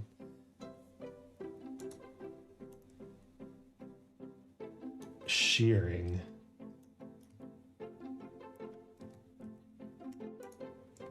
Shearing. And if you want it to go perfectly at 45 degrees, you can press 1 like that. And if you want it to... Oh, shortcuts are so nice. Agreed. Talking about human psychology.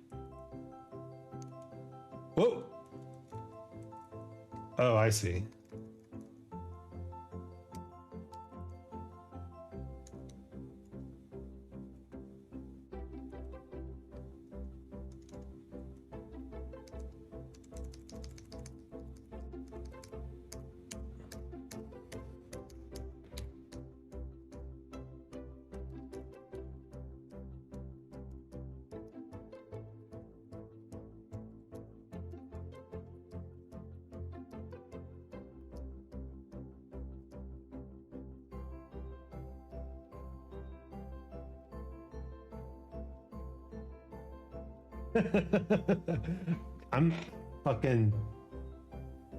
I'm a special child. go the other direction, just press negative, press the minus button. Then you can left click to place it, and you can extrude it. If you want it to go on the x-axis instead of the normal direction, just press X first, like this. And then we can shear it again with Control-Alt-Shift-S and press 1 like that. And now we have a perfect 90-degree pipe like this. A perfect 90-degree pipe. Perfect. This is the perfect 90-degree pipe. Let's actually make a pipe as he so demands.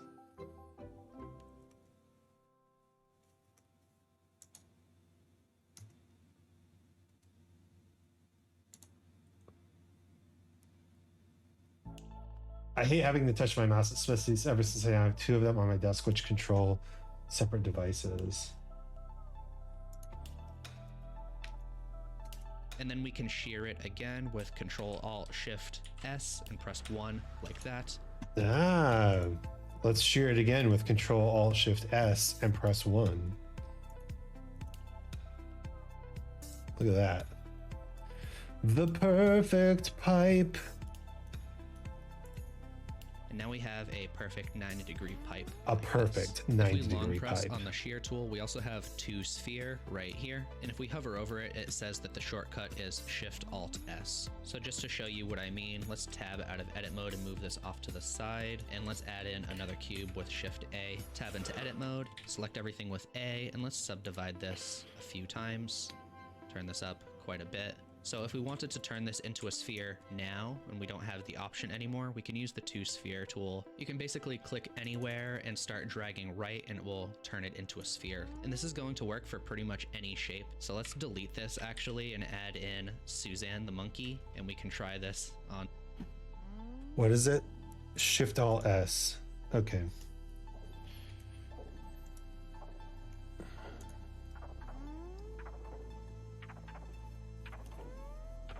Select all, Shift-Alt-S, spherify.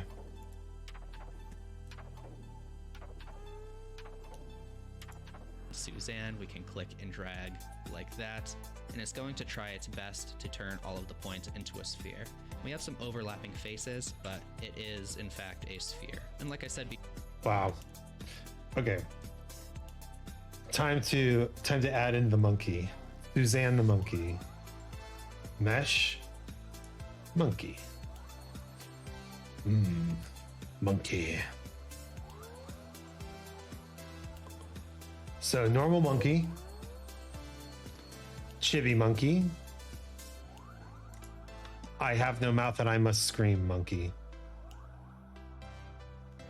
Sad.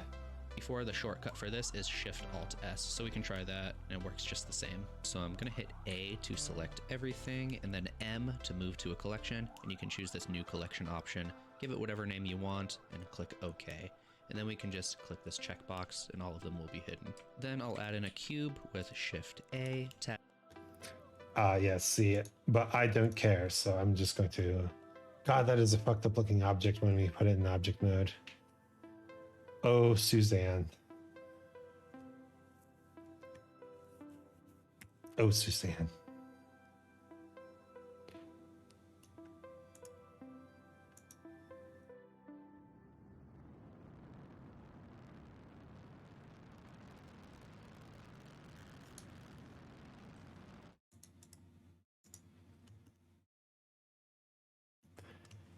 All right. Cube, he says. Cube, he says. Tab into edit mode, and let's talk more about extruding because we have quite a few options when it comes to extruding. So I said before that you can select a face and press E to extrude, but this also works with edges, so we can hit 2 to go into edge select mode, select this edge right here and press E, and you can see instead of extruding the whole face, it's only going to extrude the edge, so we have this like two-dimensional plane sticking out. And this also works for vertices too, so you can select a single point and hit E and it will just make edges like that. These options might not seem very useful, but in certain contexts they are. Like if you want to create a 3D object from scratch, you could start with a single point and work off of that. Some people prefer doing that. If we go back to the extrude tool and long press on it, you can see we have these other options. We have extrude manifold, extrude along normals, extrude individual, and extrude to cursor. So if you want, you can check out these tools right here, but I actually prefer to use the shortcuts for all of these, and it's pretty easy to remember because the shortcut is the same for all of them. It's just Alt E. So let's go to face select mode, select a face and press Alt E, and you can see we have all the same options as that tool, and we also Remember extrude being my bread and butter back when I was somewhat remotely knew what I was doing in 3D modeling. Yeah, that's what perhaps you know of the Zarkon. He's a 3D modeler. Occasionally hangs out here. Occasionally hangs out here. He talked about how he basically started with the cube and extruded out his entire model. Extrude is apparently the master tool. I guess that makes sense why it's like over here. Oh, there's just add cube, isn't there? I'll press. Wow. We just add cube. Add cube. Who knew? All right. Alt E. No. Undo. Undo. Select the face. Alt E. Ah, look at that. Look at that. Okay, cool.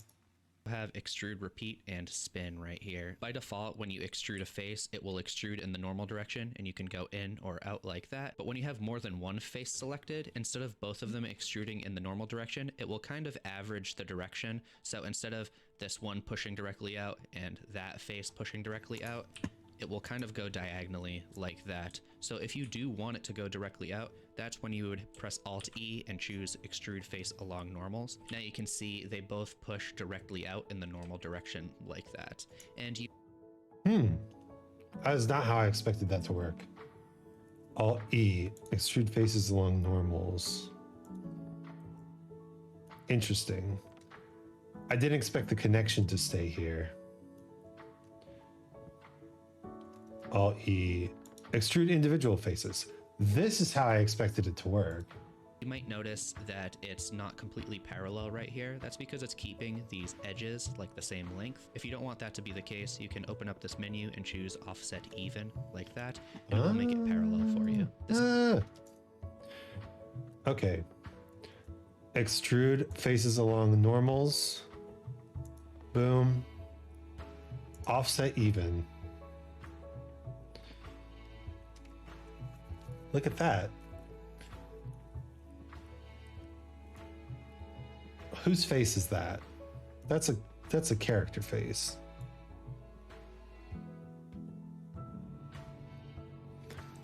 And now I don't know what the fuck it is.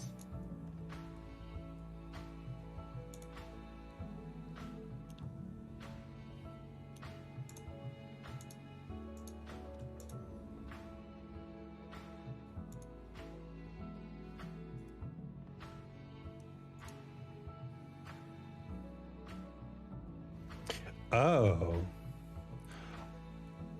Alt is just evens it out. This is something that becomes very useful for when you want to extrude around corners. So if we select all these three right here and hit E to extrude, you can see it averages them out and it just pushes directly out. We're going to have some overlapping faces and things like that. But if we hit Alt E and choose extrude face along normals, now it'll push out in every direction, which is probably more what you're trying to do. Why did mine do it differently?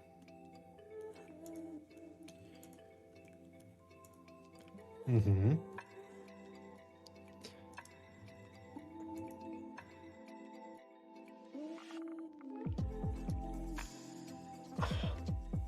What?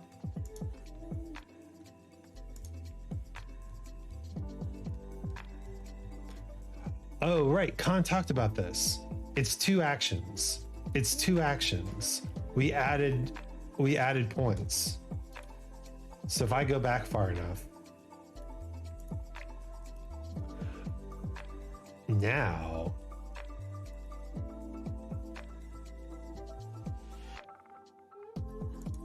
look at that.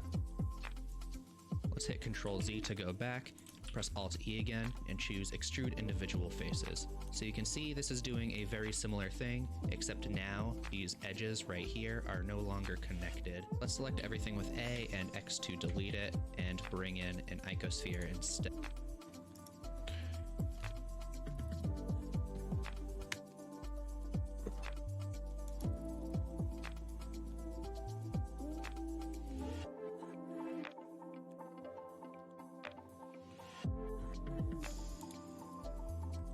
Bring in an icosphere. What's a metaball? I thought it said meatball for a second. Icosphere. Now we can press I to inset, I again for individual faces, and if we I.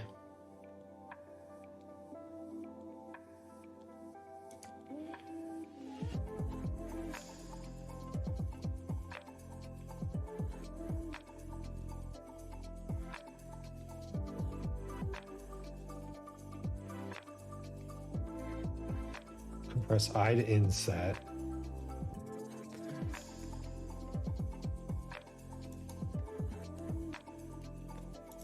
we hit Alt E and extrude individual faces, we can now make a spiky ball like that. So ooh, spiky ball.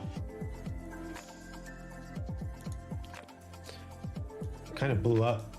having access to these options allow you to make some pretty complex shapes really quickly. I'm just going to hit Control Z to go back to the cube right here. And with this all selected, I'll right click and subdivide this a few times to explain the next part. Make sure you're in face select mode for this, and let's just select this corner face right here.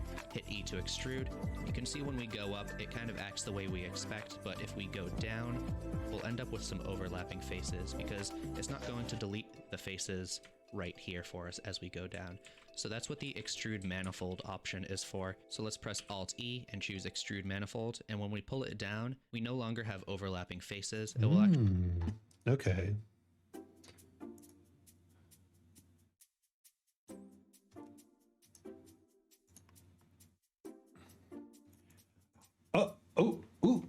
Oh, hell, mighty Sir Isaac, assumer of meatball, maker of blown up spiky ball. Hello, Dolu. Welcome, welcome, welcome. I'm learning about extruding.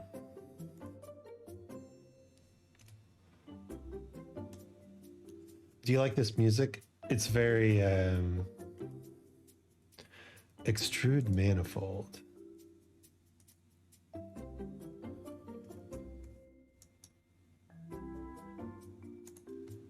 All right.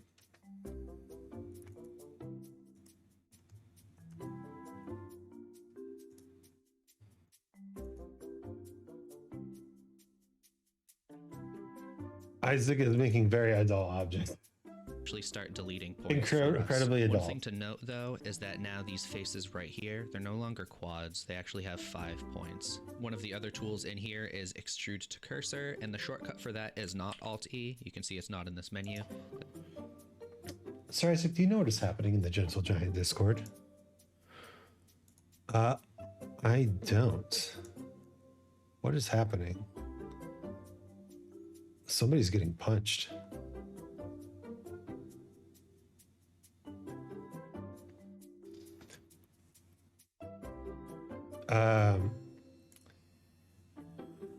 Unfortunately, I have not been too active on Discord lately. People going crazy over Arc Ascended. Do I have Arc Ascended? Or do I have Arc? Wait, which one's the free one? Do I even have Arc? What's the one I'm thinking of? It's probably Arc. Look at this adult ass object. Whoa. Okay, so if I extrude it down too far, it still does the thing. It's a new release, about a month old.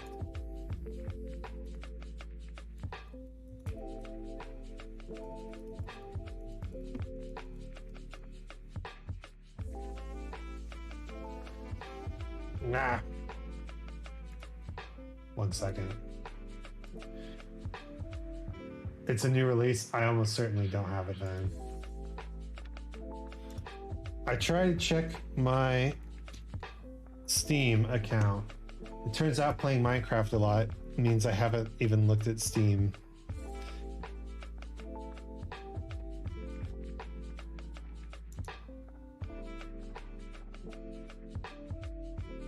Oh, dang. Wait a minute. Why do I have so much damn stuff?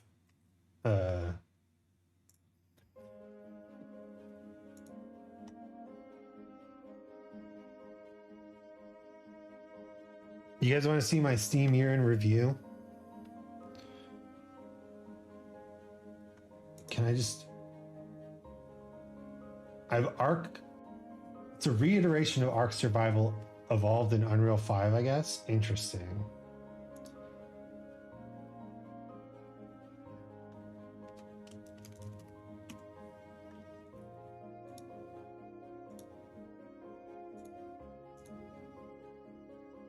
Boom.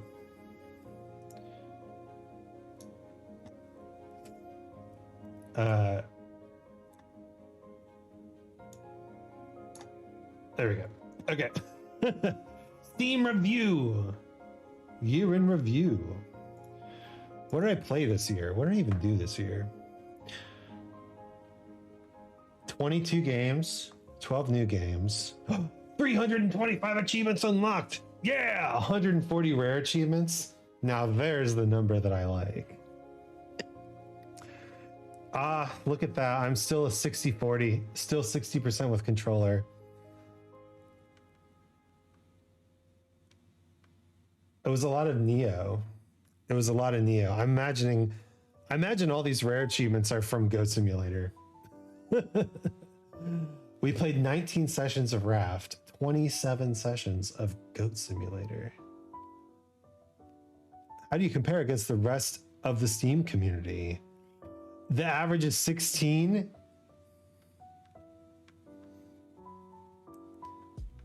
These children. The average person has only plays 4 games a year. Your longest streak was 18 days. Wow.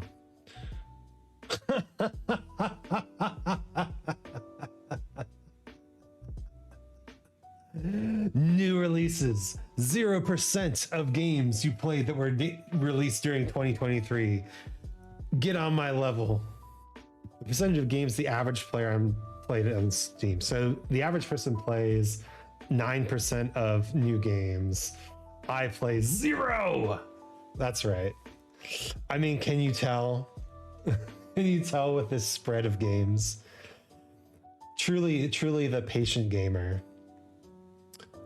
This spider graph shows what kinds of games you spend the most time in 2023. Souls-like, farming sim. Oh yeah, I played a little bit of Stardew Valley. Action roguelike makes sense. What would my action roguelike be? Goat Simulator? Nah. Cats? Wait, what the fuck? What? Hold up.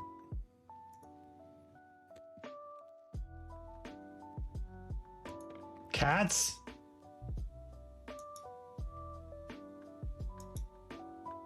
Cats? Nah, where's Cats? Tell me what Cats I played. Open world survival craft, that's Raft. Otome. We did play a day of Amnesia. That's a weird game. By the numbers, 7 new friends added. That's nice. Well, let's take a closer look at your top played games. I was still really into this game in 2023. Damn, calling me out. Yep, it's true. Most of it was in January. Yeah, you can see like when I was streaming it, and then when I started playing it off stream, and now here we are. Yes. But we're so close. I only have like 3 more achievements left in this game, and they're tough ones. Sucks. So many rares. Goat Simulator. Oh, started this year. Unlocked 100% of achievements this year. Yeah, boy. It's the rarest achievement. I think the rarest achievement is one of the space station ones. It's the asteroid one. Yeah, only 1.2% of players. Live, laugh, sail. This just brings back memories, really. Oh, Dolu. We had such good times. Yeah, this is definitely a game I could see myself going back to pick up some more achievements. Ooh. Wolf could kick Melania's ass. Wow. Strong statements there, but I guess. Yeah, so much time played in April. Unfortunately, then my controller, April and May. Then my controller died, and haven't gotten back to it since. No Man's Sky, yes. Played a little bit of that this year. My playtime by month.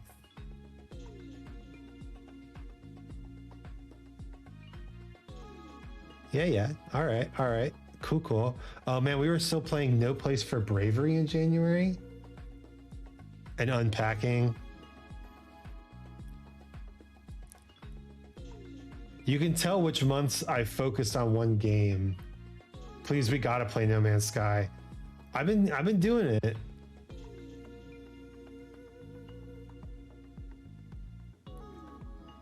Longest daily streak is 18 from May 29th to June 16th. Yeah, I was playing Neo, that's why. I was trying to play a little bit of Neo every day. Explore the games you played this year. Yeah, okay. Yeah. Oh. Without me? Unsubscribed. Well, I mean, okay, so listen, Neo, it's a good game. I like it. You kind of have to beat the game 5 times in order to do everything. And each time it gets harder. I'm stuck on the ninja boss. Okay, I'm stuck on a ninja boss. Let's look at Snow. What's your percentage of new games played, Snow? Oh my god, look at this 16. Powerful. Powerful. We have 37%. Oh, and 5% of games released 8 or more years ago. That's that other number. Wait, I want to see my percentage of that now. 18%. 82%. Okay, so mostly in the last 1 to 7 years. Interesting. Yeah, I feel like this is just pretty much my gaming habits personified. Unless there's a game like that I'm gifted, I'm gonna wait a few years to play it. But it's rare that I play a game that's over 8 years old. I guess Neo is that game. I want to know what Cats was.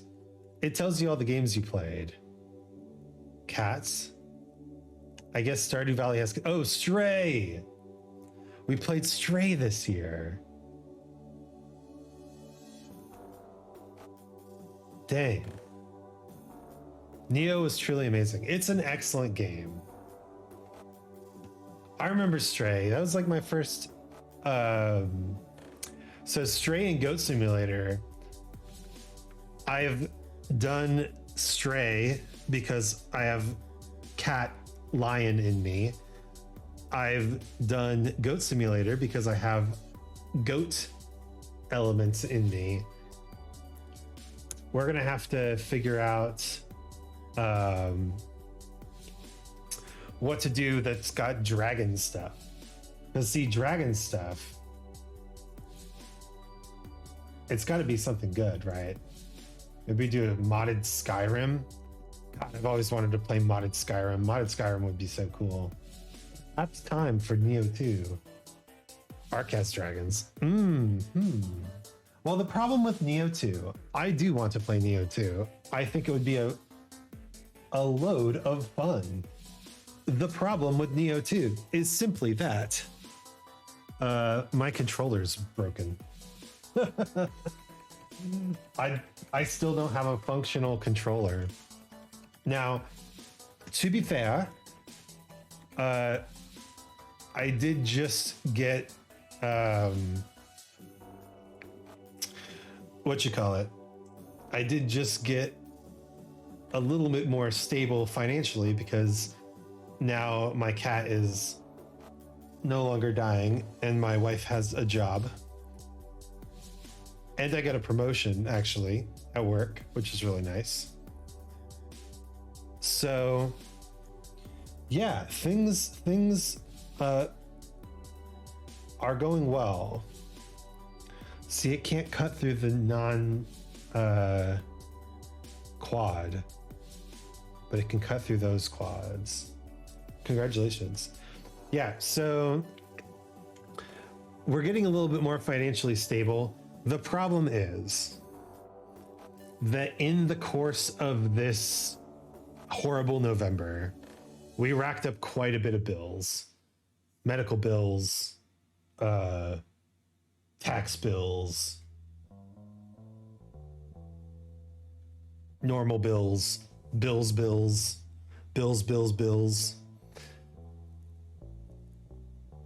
It's going to take a few months, I think, for us to get back into the positive. And unfortunately, my bank has let me know that if I stay in the negative too long, they're going to remove some of my benefits such as not paying fees on accounts. So it's kind of a lose-lose situation. Either I build up my bank account balance and avoid losing my benefits, or I pay off my credit card bill and lose my benefits but avoid interest, right? So I'm kind of in a rock and a hard place. How low are you?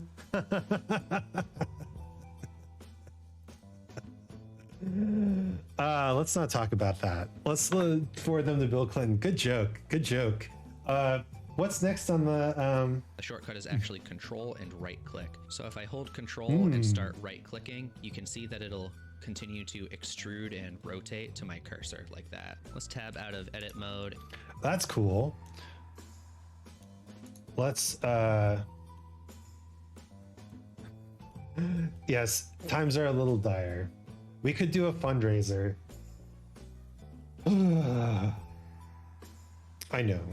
I know we could.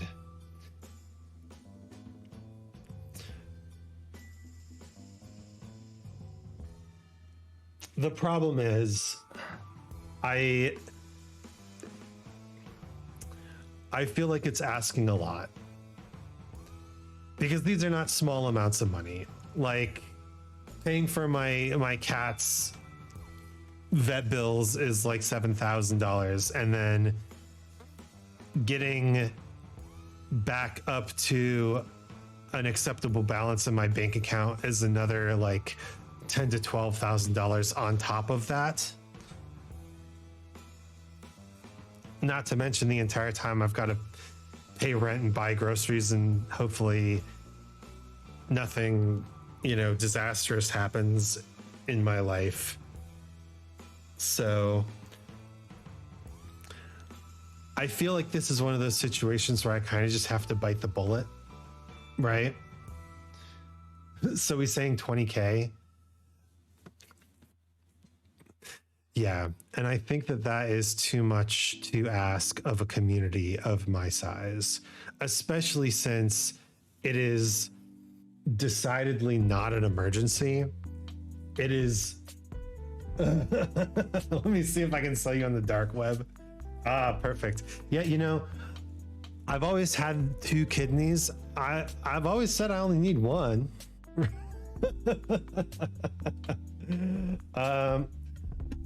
What's the shortcut for this? Control Shift R, is that what he said? No. No longer quads, they actually have 5 points. You can see it's not in this menu. The shortcut is actually control and right click. So if I hold control. Control and right click. Wow, that's a wild one. So if I click here and I control and right click. Yeah. Oh, that is wild.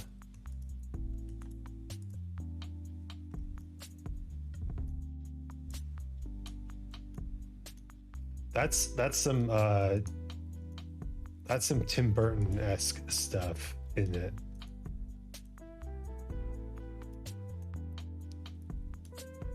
Just a normal cube with a spider leg. Ooh, actually, this would be a really good way to make some funky and fresh spider legs.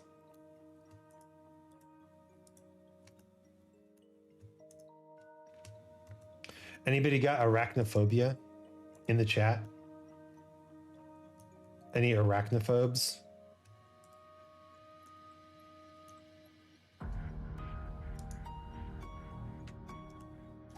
Oh, wait. I know how to fix this. Control Alt Shift S.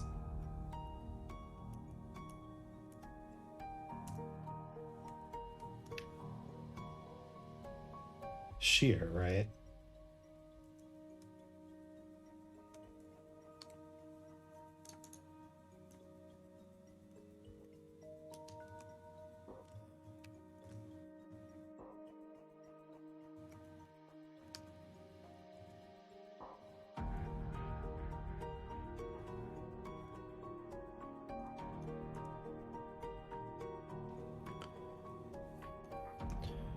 I want to shear it from this angle.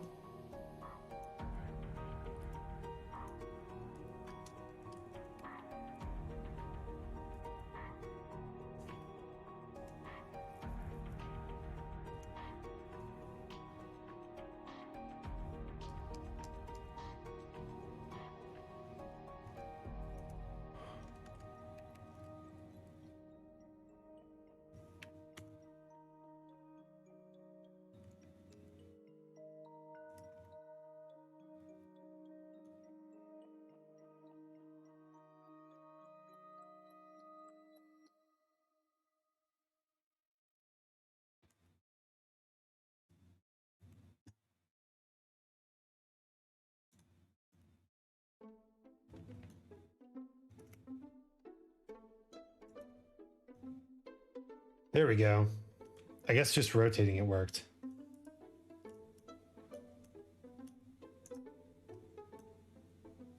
Ooh, good evening, Pirate Spray. How are we today? Good. Learning how to make spider legs, as you can see. And also, Dolu has decided that I only need one kidney, really. So we're gonna sell the other one on the dark web for some extra cash. Any suggestions? Got some tips or tricks? You know I'm always up for learning.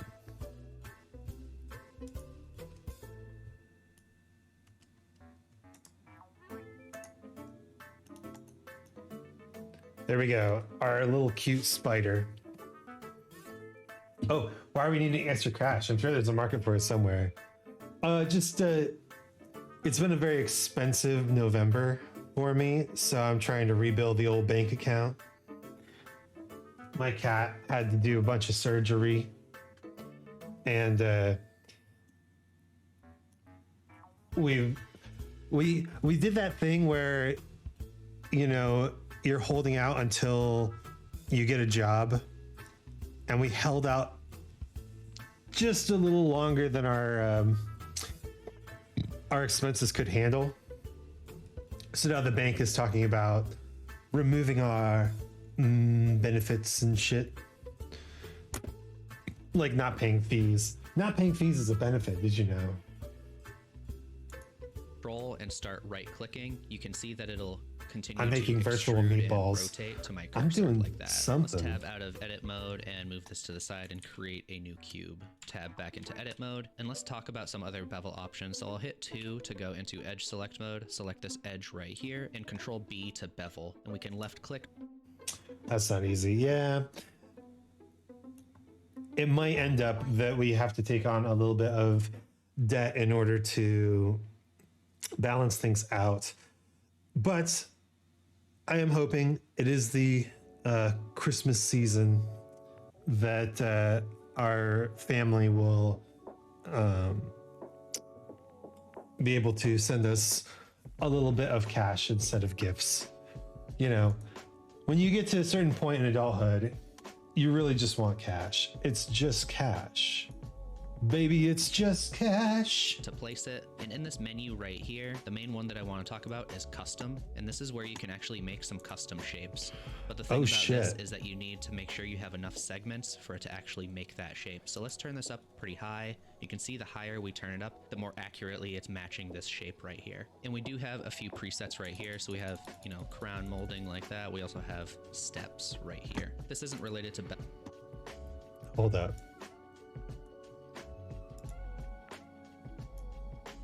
Whoa, that's cool. Finally finished my next Magic deck, and that's Assassin based around Ramses and Atrata. Oh, let's go to Scryfall.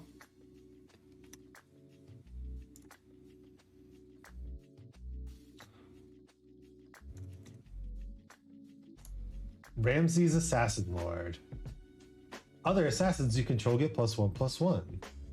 Whenever a player loses the game, if they were attacked by an assassin you controlled, you win the game. It's not too good in 1v1, huh?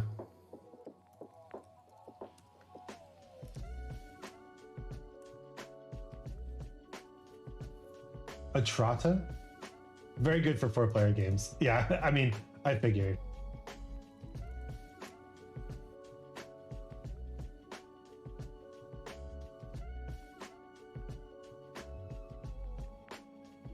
Etrata.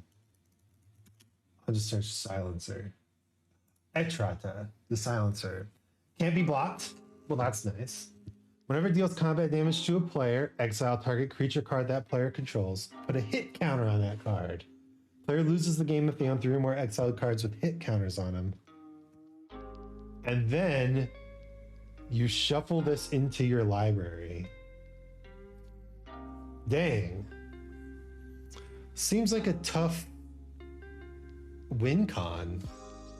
But I guess in Commander, the board can get pretty funky, huh?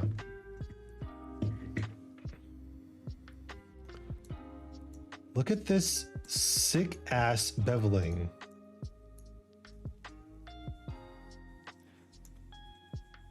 You know we had to do it to him.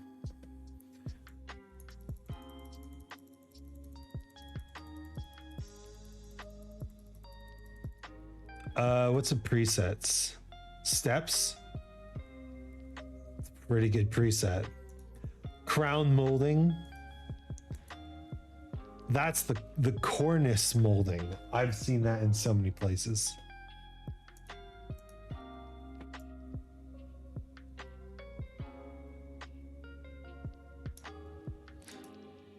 Support loops. Oh. Default. Leveling, but I do think it's interesting. Let's go to face select mode. Select this face right here. Right click. I want to talk about poke faces.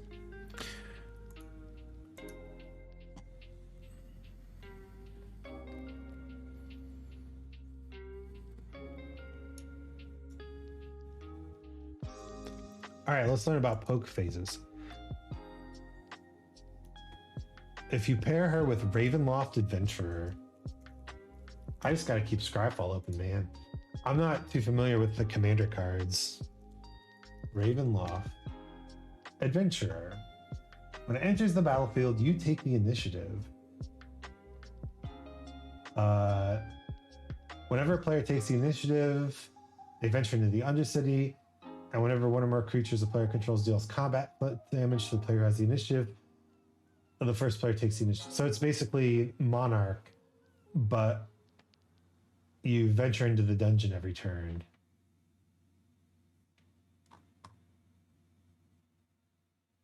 Got it. If a creature an opponent controls would die, instead exile it and put a hit counter on it. Oh, got it. So there's more than one ways to do hit counters. Whenever it attacks, if you've completed a dungeon, defending player loses 1 life for each card they own in exile with a hit counter on it. Ah, so you can, maybe we just search for hit counter, spelled correctly, hit counter in the Oracle text.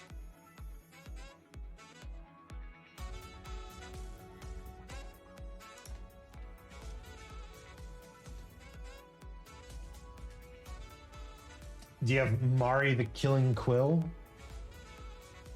Whenever a creature an opponent controls dies, exile it with a hit counter on it. That's pretty good. Assassins, mercenaries, and rogues you control have Death Touch. And whenever this creature deals combat to a player, you may remove a hit counter from a card that player owns in exile. If you do, draw a card and create 2 treasure tokens. Couldn't get a hold of her. I did try though. Dang. Yeah, that'd be a cool trio. So let's look at the Undercity. Maybe mention the Undercity. Oh, put a basic land in your hand. Goad. Target player loses 5 life. Draw a card. Reveal the top 10 cards of your library. Put a creature card from among them onto the battlefield with 3+1/+1 counters on it. It gains hexproof until your next turn, then shuffle. I had heard that the initiative mechanic was kind of busted. I didn't realize how fucking busted it actually was. Poke faces.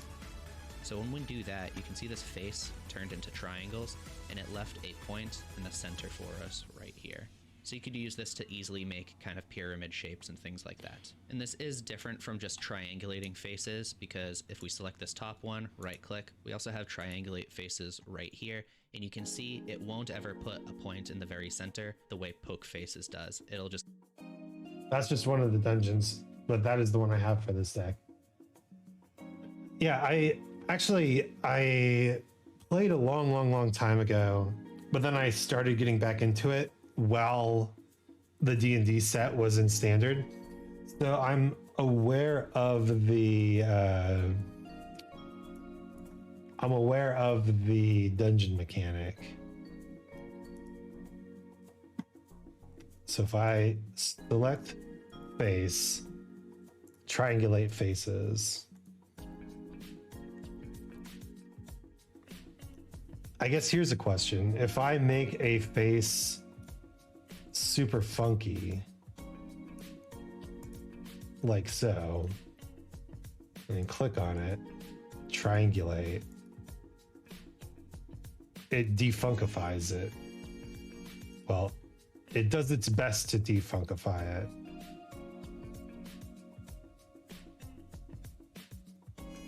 That is an interesting topology. I learned that word recently. Not focused on that part though, it's more there and it's an afterthought. Well, of course, the big thing is the hit counters, right? That's pretty cool. I like it.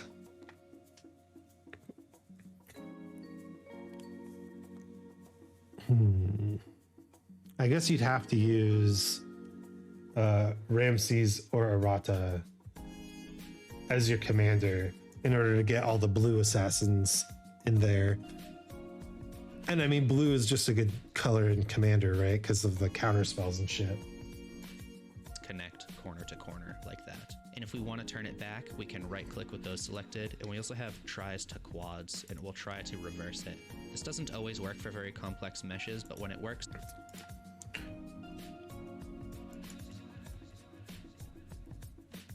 let's try it.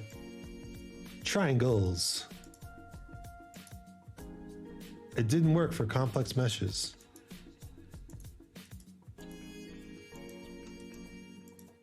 It worked for that one.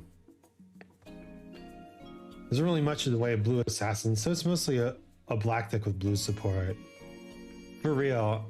So I've been trying to get more into drafting limited. And my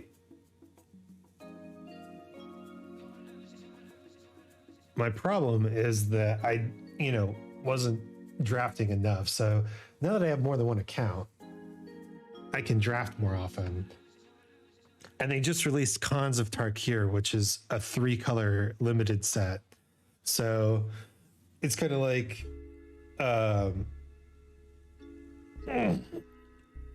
you really do make 2-color decks with the support of a 3rd color. Ideally. I mean, sometimes you make 3-color decks or 4-color decks or all color decks. I don't know. I haven't drafted it much lately, but that idea of supporting, I right? use this a lot when I'm importing models made in different programs. Let's select this top face and extrude it with E and scale it down a little right here. And then we can add a loop cut with Control R. Now I already talked about sliding the loop with G and then G again, like that, where it doesn't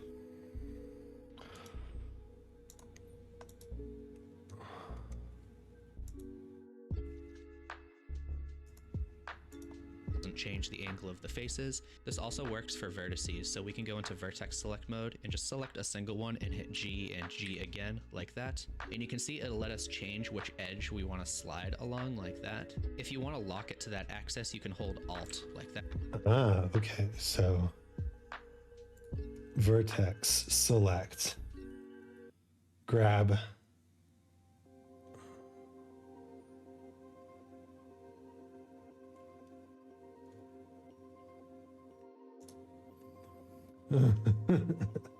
Yeah, it's the same with 3-color commander decks. You do 2-color with a splash of the 3rd. Yeah, makes sense. Wish I knew what's being talked about. I'm just gonna hitch that corner and pretend to be smart. It's okay. We're just talking about Magic the Gathering. Like my Tiamat deck is a 5-color that's mainly green-red with a bit of black and a smidge of blue and white. Yeah, no, for sure. There's a deck in standard, Atroxa Ramp. And it is essentially a green-white deck that throws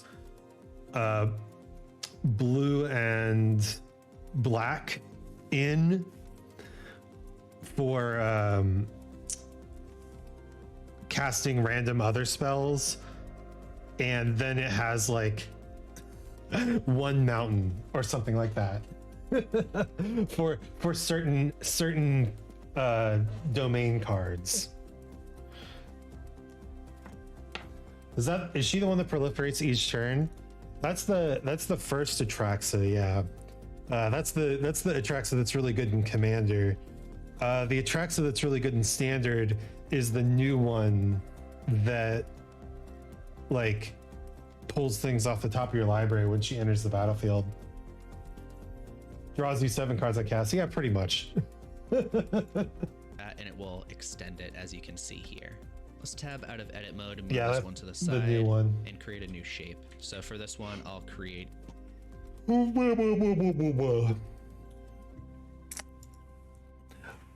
Yeah, I played with that deck for a little while, but the problem with that deck is it's hard to seen that one in a vid I watched the other day. Yeah, it's hard to play on Arena because the most effective way to play Magic Arena is to keep a quest. You get a quest every day and you can change a quest every day. So if you have a quest and you keep another quest open, then you can keep changing one quest and always potentially upgrade it. Because there is like normal quests and upgraded quests. Because of course there is.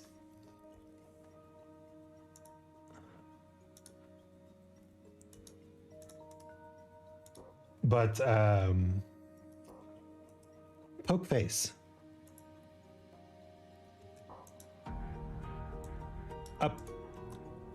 I don't know why I wanted to do that, but it looked cool. I have a deck too. It's a red pattern deck with cards number 2 to 10 and confused A card that doesn't know if it's 1 or 14. 2 jokers, couple of clueless kings and queens. You know, I think I built that deck before. Pretty versatile. But you end up in a lot of mirror matches. The opponent brings the same deck.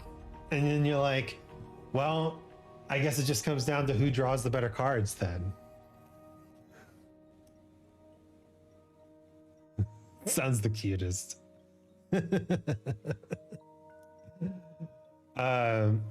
So the problem with these quests on Arena is that they're like, play a card of a certain color, right?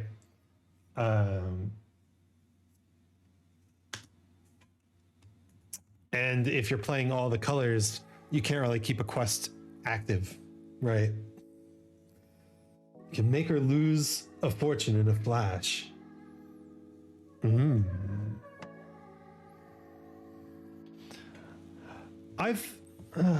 I mean, every Magic the Gathering player has thought, could I play this game that I really like for money? My Assassin one also has a bit of poison counter stuff in Vorpal Sword. Dude, Vorpal Sword is such a thick card. I love it. And poison counters. I do have a poison counter deck in Arena. It's kind of busted. It's good. I like it a lot. I like it a lot.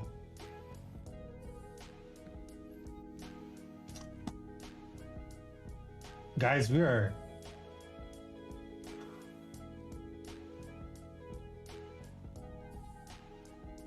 so close. So close. I shouldn't say that. I shouldn't say we're so close because we're not so close. We're like 13 minutes away in the tutorial. But, you know, tutorial time is like multiply it by 10 and that's what you get. Ton of ways to try to make things unblockable or flying. That sounds like a sick deck. Have you tried Hearthstone, the card game? I have also not tried Hearthstone. I hear it's pretty good. We're gonna try making these chess pieces now that I know a little bit more about extruding and shit. And I guess we can do loop cuts, right?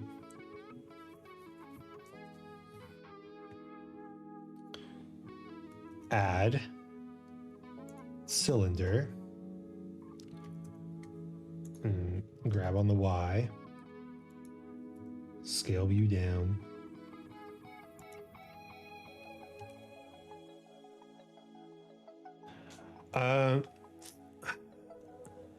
For the first thing, I was never really into WoW. And I know you don't have to be into WoW to understand Hearthstone.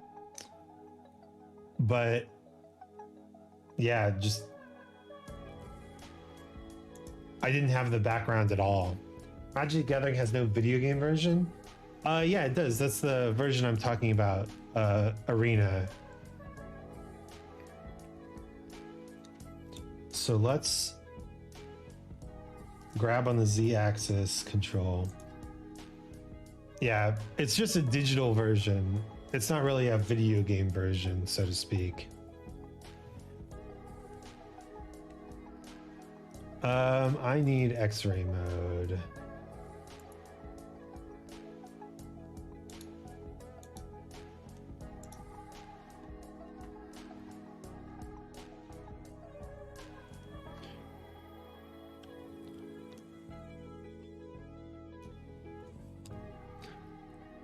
So let's... I guess this book height isn't perfect. So can we just...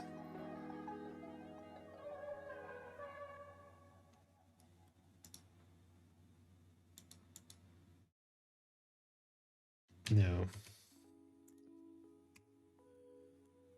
Just hide the books. Oh, shit. This cylinder is in the books. Cylinder. New collection. Chess pieces. Okay. Now hide the book. All right, let's make our chess piece.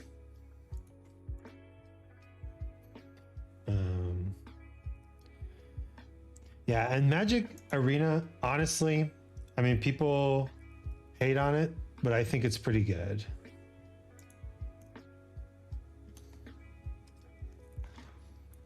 All right. To edit mode. So we want to do a loop. Wait, no, that's object mode. We want to do a loop cut here. We want to do a loop cut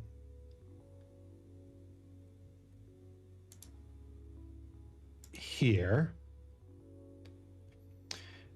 And then we face select all the way around.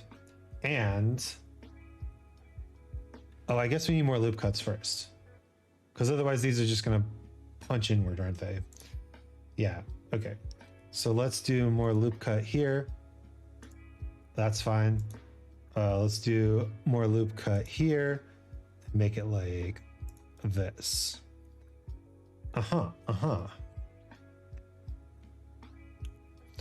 And now face select all the way around.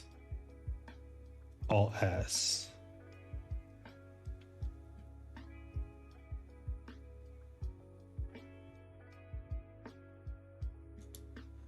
Look at that.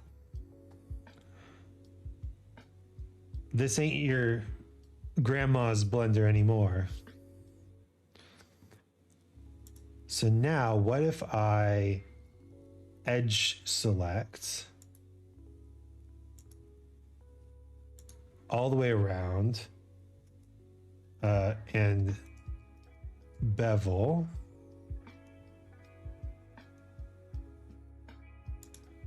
That's pretty good.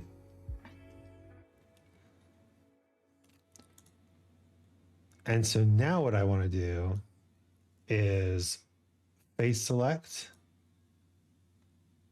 There's got to be a shortcut to turn on and off X-ray mode. Face select here. Poke that face. Vertex select.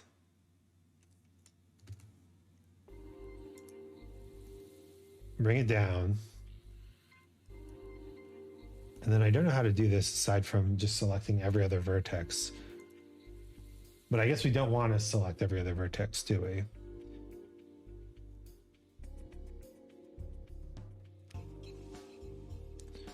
We want to select vertexes like this in groups of 2. You'll be back? Okay. We're still going to be streaming for a little bit longer. Groups of 2. Honestly, the deck that I've been really into recently is a historic brawl deck. Historic brawl is like Arena's version of Commander. I fucked this up. I fucked this up all the way back here.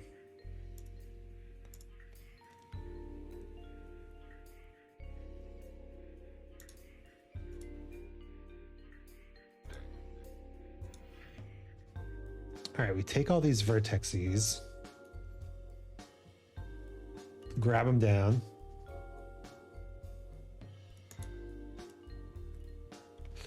And see, it's got that little like deformity going on it. Let's just rotate that like that.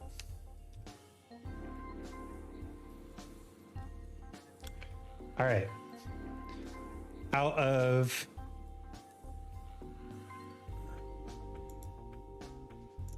take this, grab it on the Z-axis. There we go, a chess piece. Use a martini right now. This is definitely martini music. Shaken, not stirred.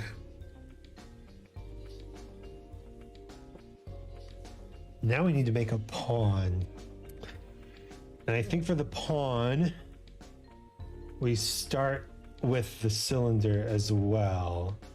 But I believe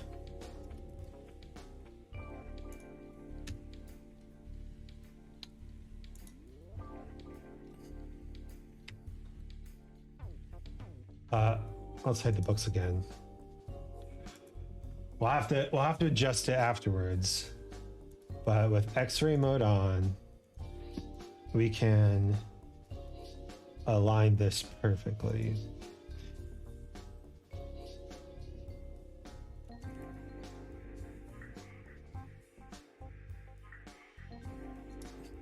Scale it down, pull it down. Looks good. Scale it on everything but the Z. Beautiful. Extra olives. You like olives, huh? I only recently started getting into olives. We don't need this tutorial up anymore, do we? And of course, you know, the only reason that you get into something is because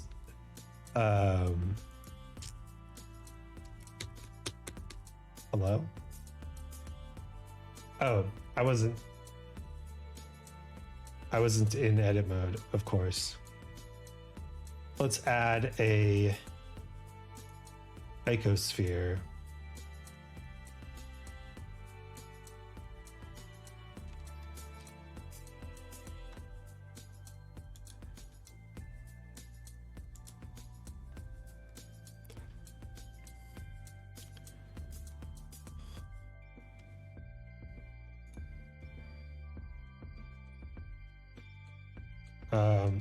Somehow my icosphere got fucked up.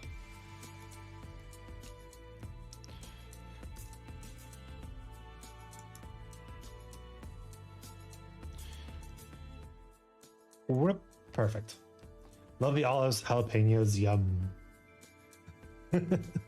Got beers, happy to share. It is 9:42 a.m. for me. You know, it's a tough time to start drinking. Now the Germans would disagree, but I'm here to learn the culture. I don't have to accept it unequivocally, right? It's that but PM here. I do like that it's easy to tell what time it is around your part of the world. Okay, I think we need this. We need this. Yeah. And then what we do is we take 3D X-ray mode off. We take this face and we just scale it down. No. We take all these faces and we shrinky dink them. Not bad.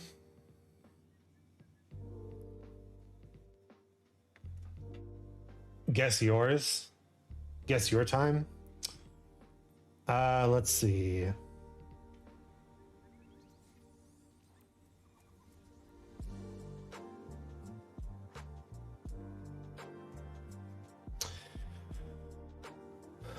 Almost 3 p.m. is your guess. I think it's a little. Would it be earlier than that? No, I think that's right. Maybe a little after 3 p.m. 2:15, close enough. Ah, okay, well. Price is Right rules. Pyrite wins.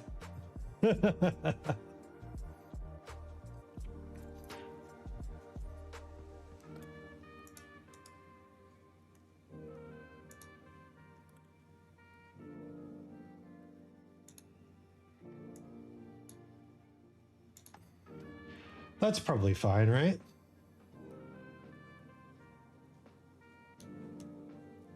It's not exactly centered, but you know, we deal. Hop off now, lunchtime. Ooh, late lunch. All right. Cheers, everyone. Closest. It's nearly 300 broadsword. Yeah, I think you got it. You were within the right hour, where I was not. Okay, close enough. We did it. A chess pace. Ooh. Simple objects so far. We haven't tried anything too spectacular yet. Oh, right. I mean, I guess the chess pieces are white, but we must apply a material to them. Bone? I like bone. They're bone chess pieces now. Man. I know, like, there's a lot left to do, but it's kind of coming together, don't you think? It's kind of cool.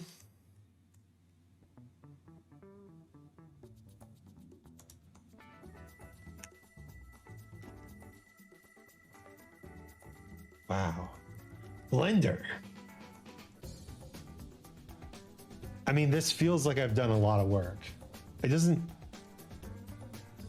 It looks like I've done a lot. It doesn't even feel like a lot. Maybe it doesn't look like a lot. Maybe it looks and feels like a lot. Maybe it feels, I don't know. I know we made this at the beginning of the session. That was fun. The diamond. Is there anything else I can make? You know, this shape is probably not too hard to make. So what if we added a mesh?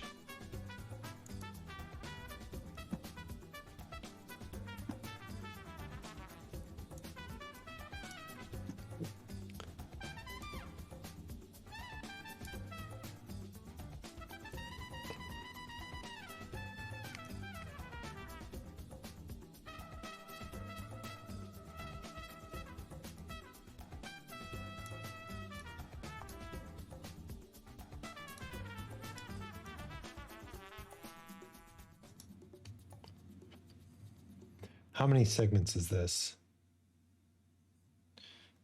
8, kind of. It's a UV sphere.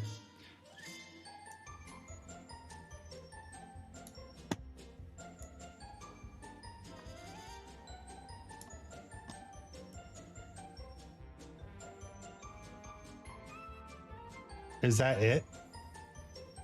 No, it's like 6. Yeah. Okay.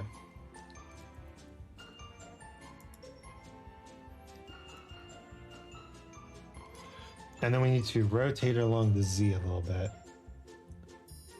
So it faces forward.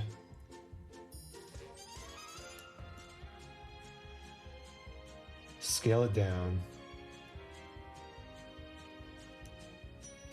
Oh, wait.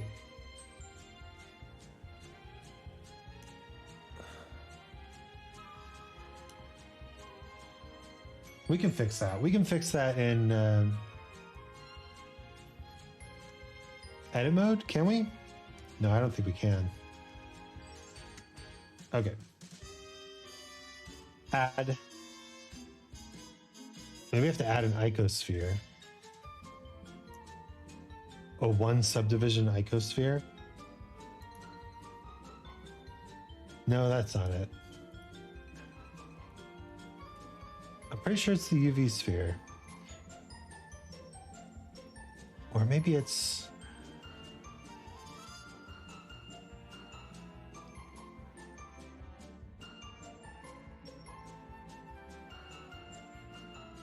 the round cube? No, I'm pretty sure it's the UV sphere.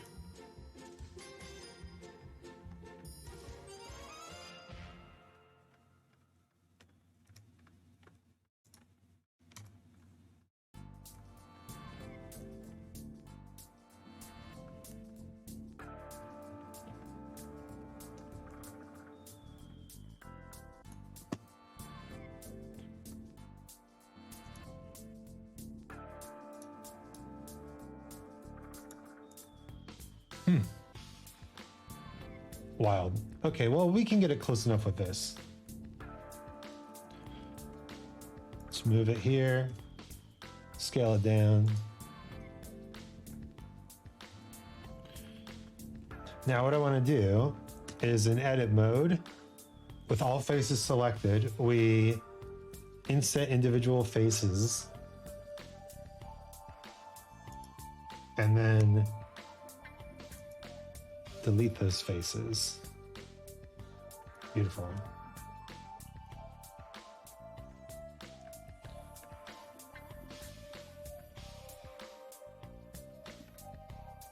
And then we can kind of squish it.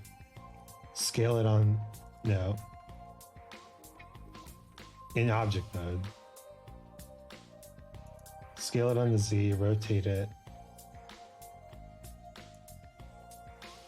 Rotate it on the Y a little bit.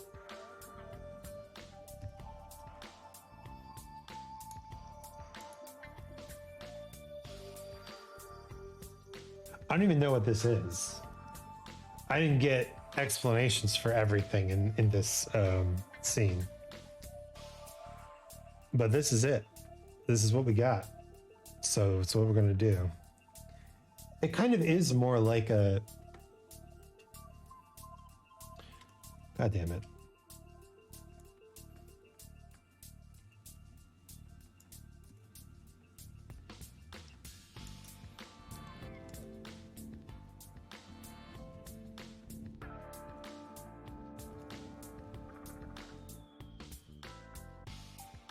Yeah, that's exactly it. That's exactly the shape. Okay. It is a beveled cube. Got it. Now we inset individual faces.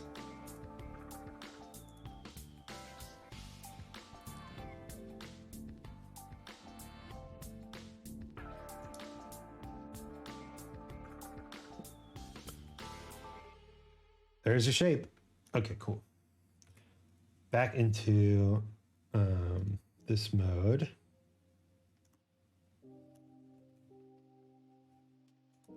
And let's just...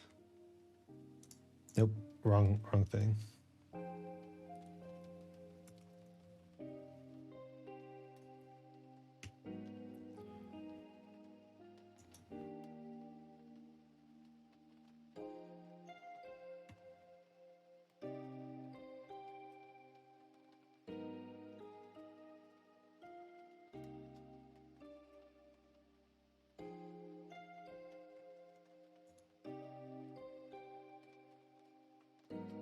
and then we can make it sit.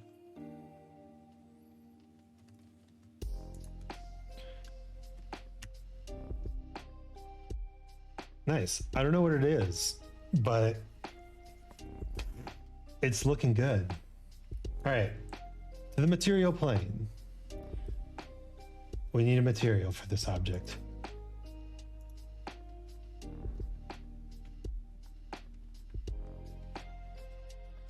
We don't have a metal, so new, that gray.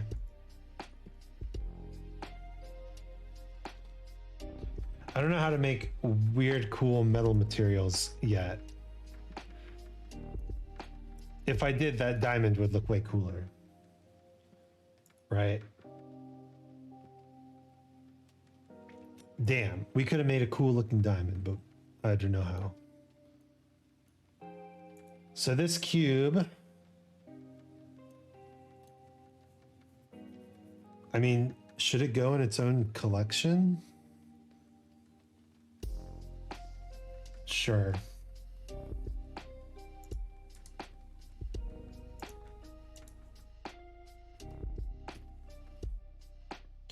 Hypercube. I don't even know what to call it. Okay, I think we're getting close to understanding this edit mode stuff. Whew, and I'm trying to get to 3 hours. But you know, you got to build up your energy too. All change is hard, even good change. And that is what I'm feeling right now. I'm feeling the change. Change everywhere, the change. Let's see who's on and playing stuff right now.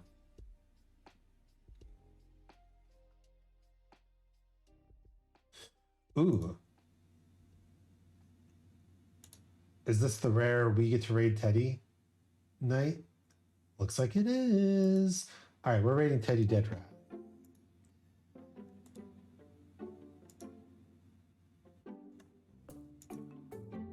Six minutes to go, you got this. Ah!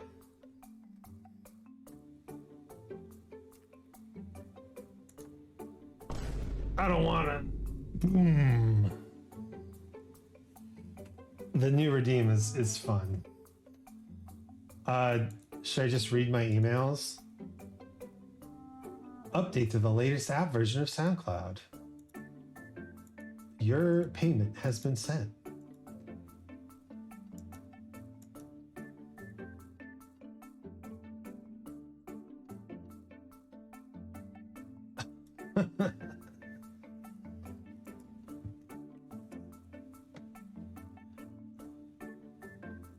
Yeah, we're gonna raid Teddy Dead Rat. I know it's 4 minutes now. 4 minutes to go.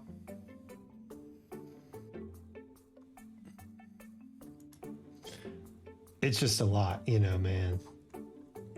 It's a lot. So Arc Advanced is the way to go, huh?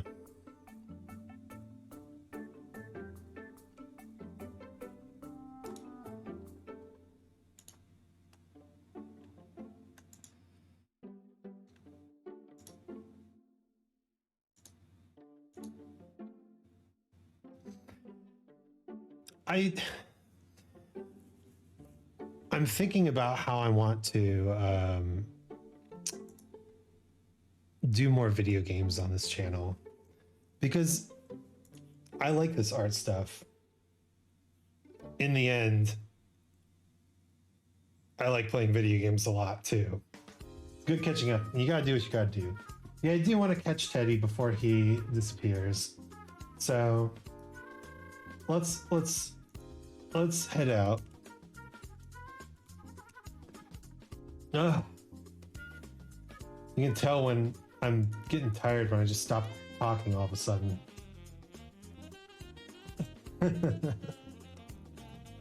Teddy. Yeah. Well, it was a lot of fun catching up with people. If you're in chat, grab that raid message. I'd love to have you help me say hi to Teddy Dead Rat, a very cool rat who raids us often. So we got to return that favor. Yeah. So thank you everyone for joining. My name is Isaac Anzu, and I'll catch you next time. That's all. Farewell.